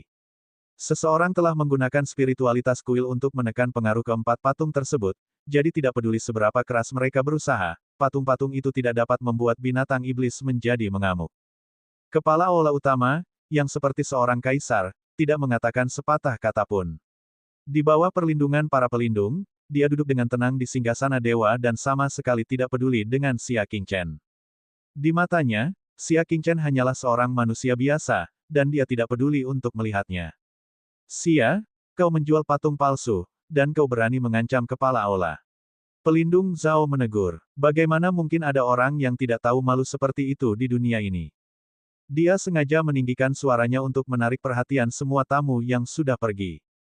Apa yang sedang terjadi? Si Xia itu tetap tidak akan membiarkanmu pergi, kan? Dia benar-benar tidak menganggap kita orang Nanji yang ada di matanya. Setelah ketahuan menjual barang palsu, dia tidak langsung lari terbirit-birit. Sebaliknya, dia di sini untuk menantang kuil dewa. Xia Qingchen mengabaikan mereka dan hanya bermain-main dengan patung barbar di telapak tangannya. Dia berkata dengan tenang, bagaimanapun, kalian adalah orang-orang yang melayani para dewa, tetapi kalian menggunakan cara yang begitu jahat untuk menyakiti orang lain. Aku ingin tahu dewa mana yang kalian layani. Meskipun dia membenci Raja Dewa Frost, dia harus mengakui bahwa selain sedikit lebih ambisius, dia tidak suka menggunakan rencana licik. Akan tetapi, sekelompok orang dari kuil utama tidak cukup taat beragama dan belum sungguh-sungguh menyembah Dewa Raja Es yang agung, atau mereka menyembah dewa yang berkhianat. Xia Qingchen, kamu boleh makan apapun yang kamu mau, tetapi kamu tidak boleh mengatakan apapun yang kamu mau. Masalah para dewa adalah hal yang sangat tabu di kuil. Bagaimana mungkin kamu, seorang manusia, takut akan hal itu? Apakah kamu tidak takut dikutuk oleh para dewa? Tegur penjaga Zhao. Xia Qingchen perlahan berdiri dan bermandikan sinar matahari. Tubuhnya bersinar dengan jejak cahaya suci saat dia berkata dengan tenang, jika para dewa memproyeksikan gambar mereka di sini, orang pertama yang akan dihukum adalah kamu. Bibir penjaga Zhao bergetar. Dia tahu betul apa yang telah dia lakukan. Kalaulah para dewa memiliki roh, orang pertama yang tak termaafkan adalah dia. Xia Qingchen, apa sebenarnya yang ingin kau katakan? Penjaga Zhao memarahi. Xia Qingchen berbicara dengan acuh tak acuh, bukankah aku sudah menjelaskannya dengan sangat jelas? Seorang pelindung agung menggunakan aula suci untuk menyakiti orang lain. Jika kepala aula tidak memusnahkan orang seperti ini dengan hukum aula, apa gunanya membiarkannya hidup? Kepala aula akhirnya bersedia menanggapi Xia Qingchen dengan serius. Dia merasa sedikit aneh karena Xia Qingchen benar-benar mampu melihat melalui metode yang digunakan pelindung Zhao. Itu adalah teknik rahasia yang sangat canggih dan rahasia yang bahkan banyak staf senior kuil mungkin tidak memahaminya. Tentu saja dia tidak akan pernah mengakui bahwa penjaga kuil telah menyakiti orang. Jika tidak, reputasi kuil yang telah berdiri selama ribuan tahun itu akan runtuh. Kalau tersiar kabar bahwa pelindung agung Balai Suci telah menyakiti manusia, siapakah yang masih akan mempercayainya, siapakah yang masih akan menyembahnya, dan siapakah yang akan rela mempersembahkan dupa? Tidak. Kepala aula utama mengucapkan 3 kata ini dengan acuh tak acuh, seolah-olah dia sedang membuat kesimpulan, tanpa penjelasan atau penjelasan apapun. Xia Qingchen meletakkan tangannya di belakang punggungnya. Beranikah kau bersumpah demi para dewa? Tanyanya. Bukanlah hal yang besar bagi orang lain untuk bersumpah kepada para dewa, tetapi begitu staf kuil bersumpah kepada para dewa, itu sangatlah efektif. Tidak ada pendeta yang berani bersumpah demi dewa yang mereka sembah. Tidak perlu. Jika aku bilang tidak, maka dia tidak akan melakukannya. Ini adalah kalimat terpanjang yang pernah diucapkan oleh kepala aula. Dia tetap acuh tak acuh seperti seorang kaisar, dan tidak ada yang bisa menolaknya. Para pedagang di sekitarnya yang telah kembali semuanya mulai mengutuknya. Diam kau pembohong. Kau pikir semua orang seperti dirimu, penuh kebohongan. Keluar dari perbatasan selatan. Enyah. Semua orang marah. Xia Qingchen memperlakukan mereka seperti udara dan berbicara dengan tenang dan kalem. Jika kamu bilang tidak, maka aku akan menelepon seseorang yang mengatakan dia setuju. Siapa? Tanya kepala aula dengan acuh tak acuh. Di seluruh perbatasan selatan, siapa lagi yang memiliki hak berbicara lebih tinggi daripada dia, pemimpin aula besar dari aula dewa utama. Terlebih lagi, dia dipanggil oleh Xia Qingchen dan bukan orang yang diundang. Seberapa besar pengaruhnya? Mungkin mereka adalah orang-orang yang tidak penting, bukan? Apa pedulinya dengan perkataan orang semacam itu? Dewa dari 9 surga, Xia Qingchen menundukkan kepalanya dan menatap langit, matanya menunjukkan ekspresi acuh tak acuh. Bab 1089, memberikan penghormatan kepada rajaku. Kata-kata, acuh tak acuh, keluar dari mulutnya, seakan-akan itu adalah hal yang biasa. Namun, hal itu bagaikan guntur di telinga orang lain. Jika aku tidak salah dengar, dia bilang dia ingin memanggil dewa, kan? Pemimpin klan Wang meragukan telinganya. Memanggil proyeksi dewa adalah kekuatan yang hanya bisa digunakan oleh kuil. Selain itu, sejumlah besar barang kurban harus dikonsumsi setiap kali, dan kepala kuil atau penerusnya harus secara pribadi menjadi tuan rumah. Butuh waktu lebih dari 2 jam untuk memanggilnya. Dapat dikatakan bahwa pemanggilan proyeksi dewa adalah hal yang sangat rumit dan profesional. Setiap kali kepala kuil mengadakan pertemuan, ia harus mempersiapkan diri selama sebulan dan melakukan segala persiapan yang diperlukan sebelum ia berani mengambil tindakan. Perkataan santai Xia Qingchen yang memanggil dewa benar-benar membuat orang merasa khawatir. Kepala aula mengalihkan pandangannya. Sungguh di bawah statusnya untuk berbicara dengan orang bodoh yang dengan santai memanggil dewa. Sumber, Novgo.co. Xia Qingchen benar-benar gila, kan? Dia membuka mulutnya dan memanggil dewa. Siapakah dia menurut pendapatnya? Mungkin karena mereka sudah terlalu lama menyebut diri mereka sebagai dewa perang, dan mereka benar-benar menganggap diri mereka sebagai dewa.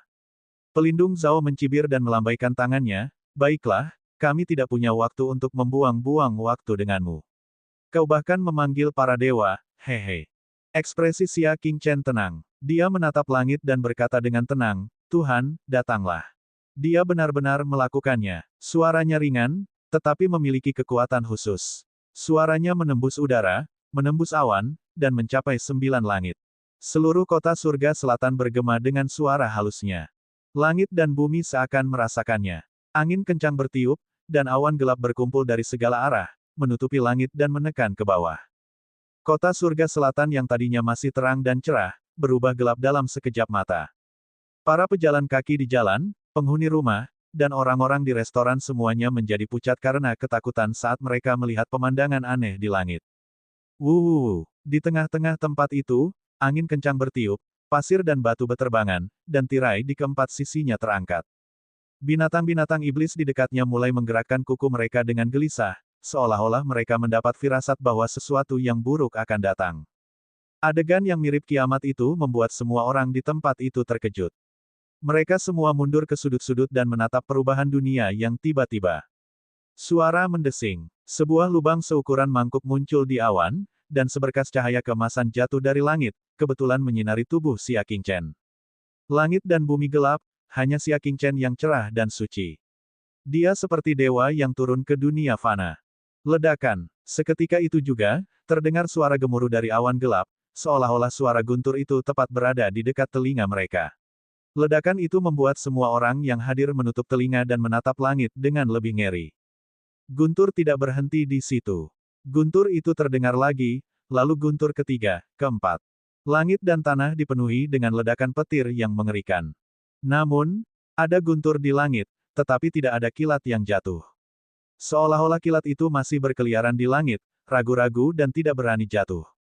Akhirnya, setelah lebih dari 10 ledakan berturut-turut, sebuah petir ungu setebal manusia turun dari langit dan mendarat di tengah-tengah tempat tersebut. Petir yang kuat menyebabkan kebakaran besar, membakar meja, kursi, dan tirai di dekatnya. Bagian tengah tempat itu juga telah berubah menjadi tanah hangus yang dipenuhi petir, dan asap hijau tebal mengepul. Pipi, yang membuat napas semua orang terhenti adalah seorang pria parubaya yang perkasa dan diselimuti petir sedang berlutut dengan satu kaki di tempat petir itu jatuh. Wajahnya tersembunyi oleh petir, dan tubuhnya memancarkan kekuatan tak tertandingi yang dapat menghancurkan dunia. Plop-plop, banyak pengusaha yang tak dapat menahan diri untuk tidak berlutut. Itu bukan karena permintaan pria parubaya yang menggelegar itu, tetapi karena tekanan yang dipancarkannya. Mereka berlutut dengan tulus dari lubuk hati mereka untuk menunjukkan ketaatan dan rasa hormat mereka. Mata tua kepala kuil tiba-tiba terbelalak karena terkejut. Dia tidak lagi bermartabat. Sambil mengibaskan lengan bajunya, dia berlutut di tanah dan berteriak, penguasa kuil utama alam dingin menyambut kedatangan proyeksi Dewa Petir ke-10. Petir yang ada di hadapannya adalah proyeksi Dewa Petir. Pelindung Zhao dan yang lainnya juga terkejut dan membungkuk, selamat datang, proyeksi Dewa Petir ke-10. Akan tetapi, tidak ada tanggapan dari Dewa Petir mereka. Mereka mendongak dan semuanya ketakutan. Karena, Dewa Petir benar-benar berlutut di hadapan Xia Qingchen. Dia mempertahankan postur dengan satu lutut di tanah dan kepalanya menunduk. Suaranya nyaring dan jelas, dan kata-katanya menggemparkan seluruh kota surga selatan. Dewa Petir generasi ke-10 menyapa raja kita. Ledakan-ledakan-ledakan. Suaranya bergema di telinga setiap orang dan mengguncang hati mereka. Apa yang dikatakan Dewa Petir? Xia Qingchen adalah raja mereka. Apakah dia sedang melamun? Mengapa itu begitu tidak nyata? Dewa Agung dari 9 surga turun dari langit hanya karena Xia Qingchen berkata, Dewa telah datang. Dia bahkan berlutut dengan satu kaki dan memanggilnya, Rajaku. Pada saat itu, Xia Qingchen yang diselimuti cahaya suci di mata semua orang, berubah menjadi seorang raja yang berdiri di puncak semua dewa, raja dari semua dewa. Rajaku, apa perintahmu? Dewa Petir generasi ke-10 berkata perlahan. Xia Qingchen terus berdiri dengan kedua tangan di belakang punggungnya. Ekspresinya tidak berubah saat dia berkata, katakan pada manusia fana ini, apa yang terjadi dengan keempat patung itu. Dewa Petir melirik keempat patung itu. Hanya dengan sekilas pandang, dia berkata, patung itu disentuh oleh Dewa Barbarian, tetapi keilahian di atasnya ditekan oleh kuil setempat dan kehilangan efek keilahiannya. Xia Qingchen berkata, seorang anggota Aula Dewa. Anda menggunakan spiritualitas Aula Dewa untuk melakukan penipuan dan menipu dunia. Apa yang harus Anda lakukan untuk dihukum? Dia harus dieksekusi, kata Dewa Petir acuh tak acuh. Dia perlahan berdiri dan menunjuk ke arah penjaga Zhao, kamu adalah hamba dewa. Kamu berani menggunakan spiritualitas kuil untuk mengganggu dunia fana. Kamu pantas dibunuh. Matanya memancarkan kilat saat dia memarahi, di mana ketua aula utama alam dingin. Pelayan tua ini ada di sini. Tubuh pucat kepala balai bergetar ketika dia berbicara dengan ketakutan dan gelisah. Aku perintahkan kau untuk mengeksekusi pengkhianat itu. Kata Dewa Petir dengan acuh tak acuh. Kepala balai ragu-ragu. Penjaga Zhao adalah elit bulan tengah, elit langka di alam dingin. Dia juga bawahan terpercaya yang telah dilatihnya selama bertahun-tahun. Akan sangat disayangkan jika membunuhnya seperti ini. Mereka yang tidak menaati perintah dewa akan diperlakukan sama. Mata Dewa Petir mencaci maki. Jantung kepala Balai bergetar. Ia merasakan aliran listrik mengalir melalui tubuhnya, membuatnya panik tanpa alasan. Melihat wajah pucat sang pelindung Zhao, kepala Aula mengambil keputusan dan menyerang. Penjaga Zhao berguling-guling di tanah untuk menghindari serangan itu. Wajahnya seputih kain kafan saat ia memohon belas kasihan, Dewa Petir, tolong ampuni nyawaku. Semua sudah diperintahkan oleh kepala Aula. Aku tidak bersalah. Mendengar ini, niat membunuh kepala Aula semakin meningkat. Dia berkata dengan nada bermartabat, penjaga Zhao, kau telah mengecewakanku terlalu banyak. Hari ini, aku akan menyingkirkanmu, pengkhianat para dewa, dan memulihkan reputasiku. Pelindung Zhao tidak punya cara untuk mencari bantuan. Akhirnya, dia mengalihkan pandangannya ke Xia Qingchen dan buru-buru berkata, Tuan Muda Xia, tolong ampuni aku kali ini. Aku juga ditipu oleh orang lain, dan itulah sebabnya aku melakukan ini padamu. Dengan itu, dia kehabisan telur binatang bulan tengah yang diberikan kepadanya oleh Nu Tianyi. Aku akan memberimu telur binatang ini, tolong lepaskan aku. Ekspresi Xia Qingchen acuh tak acuh, tidak menunjukkan belas kasihan sama sekali. Kalau saja dia tidak memiliki kekuatan memanggil para dewa, bukankah reputasinya akan hancur gara-gara jebakannya? Orang seperti itu tidak layak mendapat simpati. Simpan saja dan bawalah bersamamu. Xia Qingchen berkata dengan acuh tak acuh. Kepala balai juga melihat kesempatan itu dan mengirimkan cetakan telapak tangan. Puff! Dengan suara teredam, penjaga Zhao, yang sekuat bulan sabit, segera menjadi lemas dan berubah menjadi bola lumpur. Semua tulang di tubuhnya hancur, dan organ dalamnya berubah menjadi daging cincang. Dia bahkan tidak sempat mengerang sebelum dia meninggal. Bahkan telur binatang pun hancur berkeping-keping akibat jejak telapak tangan itu. Bab 1090, tidak lagi menerima. Kekejaman kepala Aula membuat hati orang-orang bergetar. Dia menarik telapak tangannya dan berkata, saya telah mengikuti perintah dewa untuk membasmi para pengkhianat. Dewa Petir mengangguk dan membungkuk pada Xia Qingchen. Silakan berikan perintah, Rajaku.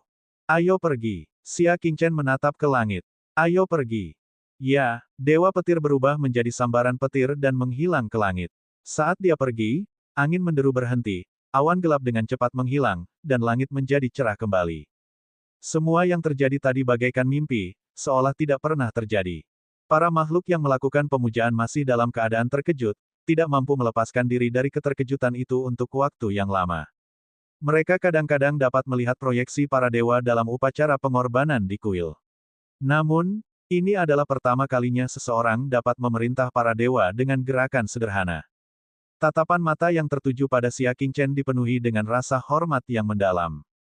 Sumber, Novgo.co. Pada saat ini, Xia Qingchen bagaikan dewa sejati di hati mereka. Hanya ekspresi Xia Qingchen yang tidak berubah dari awal hingga akhir. Ia menyentuh keempat patung itu dengan lembut untuk menekan spiritualitas kuil mereka. Karena sang perapal mantra, pelindung Zhao, telah menghilang, patung-patung itu kembali memancarkan tekanan yang semestinya. Di bawah pengaruh gabungan keempat patung itu, kuda iblis berbulu putih di kejauhan langsung menjadi gila. Ia mengangkat keempat kukunya dan berlari kencang di pinggiran. Kakek Xiao adalah yang paling bersemangat. Dia bersandar pada tongkatnya dan berkata dengan suara gemetar, apakah kamu melihatnya? Dewa perang tidak berbohong kepada kita, dia tidak berbohong. Kuil itulah yang menjebak dewa perang Xia. Para pedagang di sekitar semuanya menundukkan kepala karena malu. Hal ini terutama terjadi bagi orang-orang yang berteriak agar Xia Qingchen keluar dari perbatasan selatan. Kebenaran itu bagai tamparan di wajah mereka, membuat mereka menyesali apa yang baru saja mereka katakan. Tuan Tua Xiao sangat emosional. Kepolosan Xia Qingchen telah dibersihkan, dan tampaknya itu bahkan lebih berharga daripada dia membersihkan namanya sendiri. Wajah tuannya dipenuhi dengan kegembiraan yang besar. Ketika dia melihat pemimpin klan Xiao dan anggota klan lainnya yang menghindari tatapannya, dia sangat marah sehingga dia memukul pemimpin klan itu dengan tongkatnya. Makhluk jahat, dan kalian sekelompok kecil, mengapa kalian tidak berlutut dan meminta maaf kepada dewa perang Xia? Lengan pemimpin klan Xiao terkena tongkat itu, dan dia sangat kesakitan sehingga dia terus menyeringai. Kepalanya seperti terong beku, dan dia berkata dengan malu, Tuan Xia, saya gegabah dan salah paham terhadap Anda. Mohon maafkan saya. Saat dia berbicara, pedagang lainnya juga angkat bicara, meminta maaf. Beberapa dari mereka terlalu malu untuk melakukannya, jadi mereka hanya menangkupkan tangan mereka untuk menyampaikan permintaan maaf. Pada saat yang sama, tatapan mereka sekali lagi terfokus pada keempat patung itu. Kalau begitu, efek patung itu nyata. Pemimpin klan Xiao, penguasa klan Wang, dan klan Chen tergoda pada saat yang sama. Mereka memperingatkan mereka yang ingin menawar patung itu lagi dengan tatapan tajam. Maksudnya ialah mereka sudah membeli patung itu, tetapi mereka telah mengembalikan uangnya. Tuan Xia, patung itu, mata pemimpin keluarga Xiao menyala dengan penuh gairah. Bahkan proyeksi dewa telah berbicara secara pribadi untuk menjelaskan asal-usul patung itu. Apalagi yang membuat keluarga Xiao ragu. Dia ingin membelinya bahkan jika dia harus bangkrut. Akan tetapi, yang membuat hatinya, para ketua klan Wang, ketua klan Chen, dan semua orang berdebar-debar adalah ketika Xia Qingchen mengangkat tangannya dan menekannya pelan ke arah meja. Keempat patung itu, yang telah mengibaskan lengan baju mereka, hancur berkeping-keping dengan bunyi, puff. Keilahian yang melekat pada patung itu pun lenyap terbawa angin. Kuda iblis berbulu putih yang berlari kencang itu segera mendapatkan kembali ketenangannya dan dengan takut-takut mengamati sekelilingnya. Patung itu telah hancur. Seluruh tempat itu sunyi, dipenuhi rasa tidak percaya. Xia Qingchen telah menghancurkan keempat patung berharga itu, tidak menyisakan satu pun. Tuan Xia, apakah Anda masih marah pada kami? Kepala Xiao berkata dengan hormat. Xia Qingchen tidak menatapnya, dia juga tidak melihat siapapun yang hadir.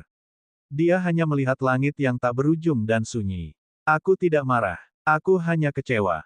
Dia berjalan menuruni panggung tanpa suara, melewati kerumunan, dan pergi perlahan, meninggalkan mereka dengan punggung yang panjang dan kesepian. Aku memaafkanmu, tetapi aku tidak akan menerimamu lagi. Kata-katanya yang menyedihkan bagaikan belati yang menusuk tanpa ampun ke dalam hati mereka. Sebelumnya mereka sudah bertindak terlalu jauh, menghina Xia Qingchen sebagai pembohong dan menyuruhnya nyahlah dari perbatasan selatan, mengejek gelarnya sebagai dewa perang. Seberapa kecewakah hal tersebut bagi orang yang cukup baik hati untuk mendukungnya? Jika mereka jadi mereka, mereka juga tidak akan menerima orang-orang di lapangan. Mata kakek Xiao dipenuhi amarah. Dia mengangkat tongkatnya dan menamparkan wajah pemimpin klan Xiao. Dasar, lihat apa yang telah kau lakukan. Tuan Xia datang ke perbatasan selatan secara langsung, tetapi kau memfitnahnya seperti itu. Ayah, aku salah. Pemimpin klan Xiao menutupi wajahnya dan berkata dengan menyesal. Apa gunanya menyesal sekarang? Bisakah penyesalan membuat semuanya seolah-olah tidak terjadi apa-apa? Mata kakek Xiao dipenuhi kesedihan dan kemarahan. Dia berbalik dengan lelah dan berkata tanpa menoleh ke belakang, ketika kamu kembali, panggil beberapa cucumu yang cakap kepadaku. Kamu tidak cocok menjadi pemimpin klan Xiao. Dilihat dari tindakannya, tampaknya orang yang tua dan kacau itu adalah ketua klan Xiao. Dia tidak punya penilaian dan suka bersikap keras kepala. Kalau tidak, bagaimana mungkin dia bisa membuat hati Xia Qingchen dingin dan menyebabkan dia kehilangan dua patung yang sangat berharga itu. Masyarakat biasa lainnya juga tertekan dan penuh penyesalan. Ketika mereka memikirkan tindakan mereka sebelumnya, mereka semua ingin menamparkan diri mereka sendiri dengan keras. Mereka benar-benar mempercayai kata-kata sepihak dari kuil dan bahkan menyerang Xia Qingchen seperti itu. Bodoh sekali. Kuil, kau telah membuat kami sangat menderita. Pemimpin klan Chen melampiaskan amarahnya pada Aula Suci. Tanpa balai suci, bagaimana segala sesuatunya bisa berkembang sampai ke tahap ini? Banyak pedagang membenci Aula Suci dari lubuk hati mereka. Bahkan, Master Aula Suci yang dulu sangat dihormati pun telah terungkap kepada mereka saat ini. Kepala Balai Agung sebenarnya berbohong untuk melindungi pelindungnya sendiri agar bisa mendapatkan keempat patung itu. Dia benar-benar tidak tahu malu. Kepala Aula itu sangat acuh tak acuh. Tatapan dan kata-kata mereka sama sekali tidak bisa mengguncang hatinya. Satu-satunya orang yang bisa menggoyahkan hatinya adalah Xia Qingchen. Dia pernah melihat suatu catatan dalam kitab suci kuno. Hanya ada satu orang yang bisa memerintah semua dewa di 9 surga, dan itu adalah Raja Dewa. Xia Qingchen kemudian meninggalkan tempat itu tanpa ekspresi dan menuju ke tempat pelatihan militer. Ketika dia melewati sebuah restoran, sebuah suara yang dikenalnya memanggilnya, "Tuan Muda Xia, mengapa Anda tidak mampir dan minum sebentar untuk menghangatkan hati Anda?" Xia Qingchen mengangkat kepalanya dan melihat sekilas, lalu menarik kembali pandangannya dan meneruskan jalannya sendiri. Di dekat jendela restoran, Nu Tianyi, yang ditolak, tidak tampak malu. Dia tersenyum dan berkata, Tuan Muda Xia, apakah Anda tidak ingin tahu tentang api suci dari ras barbar? Hah, langkah kaki Xia Qingchen tiba-tiba terhenti, dan alisnya terangkat. Hanya sedikit orang yang tahu bahwa dia sedang mencari api suci. Bagaimana Nu Tianyi tahu? Kemarilah dan minumlah. Aku punya cerita. Nu Tianyi menggoyangkan anggur di tangannya. Aku punya cerita, tetapi aku tidak punya penonton. Xia Qingchen berbalik. Dengan ketukan jari kakinya, dia melompat ke lantai 2 dengan gerakan ringan dan memasuki gedung melalui jendela. Selain Adagu, orang-orang lainnya di ruangan itu semuanya adalah orang-orang barbar yang tidak dikenal. Orang-orang barbar yang dibiarkan hidup oleh Xia Qingchen, begitu pula dengan Gulang, semuanya telah pergi lebih awal. Kedatangan Xia Qingchen membuat semua orang di ruangan itu tanpa sadar berdiri. Tatapan mereka dipenuhi dengan rasa hormat yang tak dapat dijelaskan saat mereka menatapnya. Bab 1091, 3 Pertaruhan. Penghormatan itu bukan hanya karena nama Xia Qingchen sebagai dewa perang, juga bukan karena peringatannya kepada mereka. Melainkan karena betapa mengerikannya dia ketika dia memerintah semua dewa di dunia dengan satu kata. Tuan Xia. Wajah Adagu menegang saat dia meniru postur Liang Jing. Xia Qingchen meliriknya dan duduk di hadapannya dengan ekspresi kosong. Penekanan diam-diam itu membuat Adagu terengah-engah. Sulit baginya untuk membayangkan bahwa pemuda di depannya adalah penguasa istana-istana roh, yang pernah dipandang rendahnya di masa lalu. Tepat saat dia merasa sangat gugup, Xia Qingchen dengan tenang berkata, "Kamu menjatuhkan sendokmu." Dentang, jantung Adagu berdebar kencang, seakan-akan ada yang patah. Ia buru-buru mengambil sendok itu dari tanah. Sendok ini terjatuh saat Xia Qingchen memanggil proyeksi Dewa Petir ke dunia manusia. Dia mengambilnya dengan perasaan bersalah, lalu berdiri di sudut dinding, tidak berani duduk berhadapan dengan Xia Qingchen. Sumber, Novgo.co. Hanya Nu Tianyi yang masih tersenyum. Dia duduk tepat di seberang Xia Qingchen dan mengangkat cangkirnya. Bersulang untuk pertemuan kedua kita. Xia Qingchen menyilangkan lengannya dan menopang dagunya. Dia menatap Nu Tianyi dengan tatapan yang dalam. Bagaimana kamu tahu bahwa aku sedang mencari api suci milikmu? Nu Tianyi menyesapnya dan berkata sambil tersenyum, kapan prasangka wilayahmu yang dingin terhadap kami, orang-orang wilayah launan, yang berpikiran sederhana dan berotot, akan berubah. Seseorang telah mencoba menemukan api suci ras barbar kita. Bagaimana mungkin kita tidak menyadari tindakan yang begitu sensitif? Dalam setengah tahun terakhir, Istana Roh telah mencari api suci, dan para barbar sudah mengetahuinya. Dan siapakah penguasa Istana Roh? Xia Qingchen. Aku memang meremehkanmu. Xia Qingchen tidak menyembunyikan prasangkanya sendiri. Kupikir kalian adalah orang-orang barbar yang tidak berbudaya.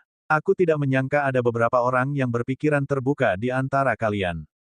Terima kasih atas pujiannya. Nu Tianyi menjawab sambil tersenyum tipis. Xia Qingchen tidak berekspresi. Kalau begitu, langsung saja ke intinya. Berapa banyak mata air spiritual yang ingin kamu gunakan untuk menukar informasi berguna tentang api suci? Petik 2. Papa, bagus. Nu Tianyi bertepuk tangan, sangat mudah berbicara dengan orang pintar. Niat awalnya mengundang Xia Qingchen adalah untuk menikmati mata air spiritual. Namun, aku tidak bermaksud menukar informasi tentang api suci untuk itu. Ekspresi Nu Tianyi tenang. Aku ingin kau memberikannya kepadaku dengan kedua tangan tanpa membayar sepeser pun.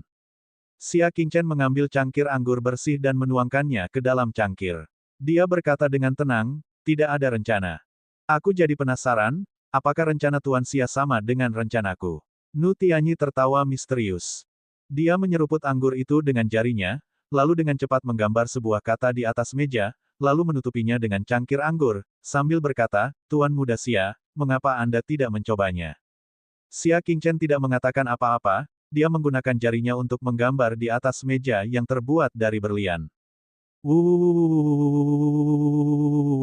Saat dia bergerak, berlian itu mengeluarkan gelombang asap hijau, dan meja yang bahkan pisau dan tombak tidak bisa meninggalkan bekas apapun itu sebenarnya terpotong sedalam 1 inci. Adegan ini membuat Adagu dan yang lainnya terkesiap. Tubuh fisik macam apakah ini? Ia benar-benar menggunakan jarinya untuk menuliskan kata-kata pada berlian, dan jarinya tidak rusak sama sekali. Ada jejak keterkejutan yang tak terlihat di mata tenang Nu Tianyi. Dia tersenyum dan melihat kata-kata Xia Qingchen. Senyumnya semakin lebar saat dia membuka gelas anggurnya. Di atasnya, kata, berjudi, ditulis menggunakan anggur sebagai tinta. Adapun kata sedalam 1 inci di depan Xia Qingchen, itu juga sebuah pertaruhan.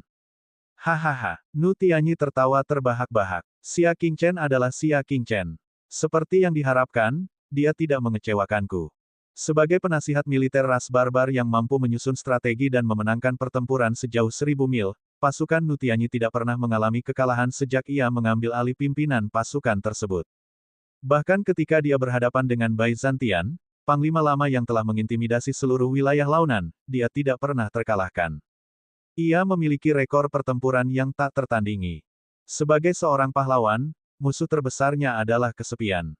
Nu Tianyi tidak berbeda. Dia memandang rendah 3 alam dan tidak ada yang bisa menandinginya dalam seni perang. Oleh karena itu, dapat dibayangkan bagaimana perasaan Nu Tianyi ketika seorang dewa perang yang mampu menyapu seluruh wilayah Zongyun lahir di wilayah Wenliang. Dia selalu ingin bertemu dengan Xia Qingchen dan melihat apakah dia benar-benar tak terduga seperti para legenda. Sekarang, dari percakapan mereka, dia dan Xia Qingchen memang agak mirip dalam beberapa aspek. Misalnya, kebijaksanaan serupa. Saudara Xia, saya, Nu Tianyi, tidak pernah mengagumi orang-orang seusianya, termasuk Di Guyi dari alam dingin Anda. Di mata saya, dia hanyalah seorang seniman bela diri. Anda satu-satunya yang mungkin menjadi lawan yang layak, kata Nu Tianyi. Dia sudah berbicara, memanggil Xia Qingchen dengan sebutan Saudara Xia. Karena kita semua ingin bertaruh, maka mari kita bertaruh 3 ronde. Nu Tianyi berkata dengan serius, matanya penuh dengan niat bertarung. Bicaralah, jawab Xia Qingchen dengan tenang.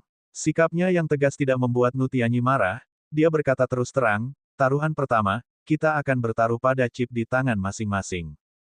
5 hari lagi, para jenius dari kedua belah pihak akan bertanding. Bagaimana kalau kita bertaruh? Kata Nu Tianyi. Ya, Xia Qingchen mengangguk. Tentu, saya serahkan pilihan pertama pada saudara Xia, kata Nu Tianyi dengan murah hati. Siapa yang menang dan siapa yang kalah akan menentukan kepemilikan chip mereka. Jika Xia Qingchen menang taruhan, dia akan bisa mendapatkan informasi tentang api suci. Jika tidak, dia akan kehilangan mata air spiritual. Siapapun yang membuat pilihan pertama akan memiliki peluang menang yang lebih baik. Apakah aku punya pilihan? Balas Xia Qingchen. Mungkinkah sebagai orang dari alam dingin, dia dapat bertaruh bahwa alam dingin akan kalah tanpa keraguan? Dia hanya bisa memilih alam keren untuk menang. Nu Tianyi tertawa. Baiklah, saudara Xia akan bertaruh pada Liang Jingmu untuk menang. Aku akan bertaruh pada Lou Nan kita untuk menang. Tidak peduli bagaimana kamu melihatnya, peluang kita untuk menang lebih tinggi. Xia Qingchen meletakkan cangkir anggurnya dan perlahan berdiri, berjalan ke jendela. Begitukah? Maafkan saya karena terus terang, tetapi beberapa perwakilan yang dikirim oleh Pangeran Liang tidak memiliki kekuatan yang sama.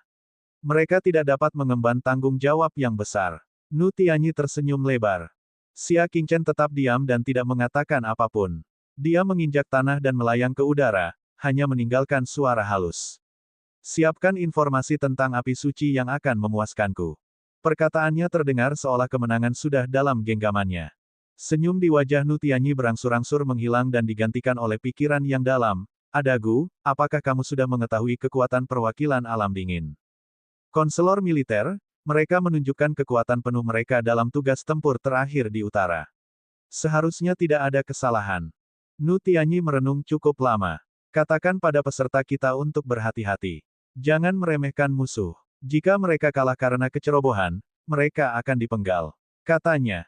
Penasihat militer, apakah Anda tidak terlalu berhati-hati? Adagu membungkuk, tetapi dia merasa bahwa penasihat militer itu terlalu berhati-hati. Bagi yang lain masih oke-oke saja, tapi bagi segelintir orang kesayangan di alam sejuk, selain di Guiyi, tidak banyak orang yang pantas untuk diperhatikan. Jika kedua belah pihak bertanding, mereka pasti kalah. Nu Tianyi menatap punggung Xia Qingchen yang menghilang, dan ada sedikit nada serius dalam nada bicaranya. Kamu tidak mengerti. Tidak mengerti apa? Adagu bingung. Aku punya firasat kita akan kalah, kata Nu Tianyi perlahan. Mereka akan kalah. Adagu tidak dapat menerima spekulasi ini. Dengan kekuatan kedua belah pihak, rakyat mereka dapat menang bahkan jika mereka sedang tidur.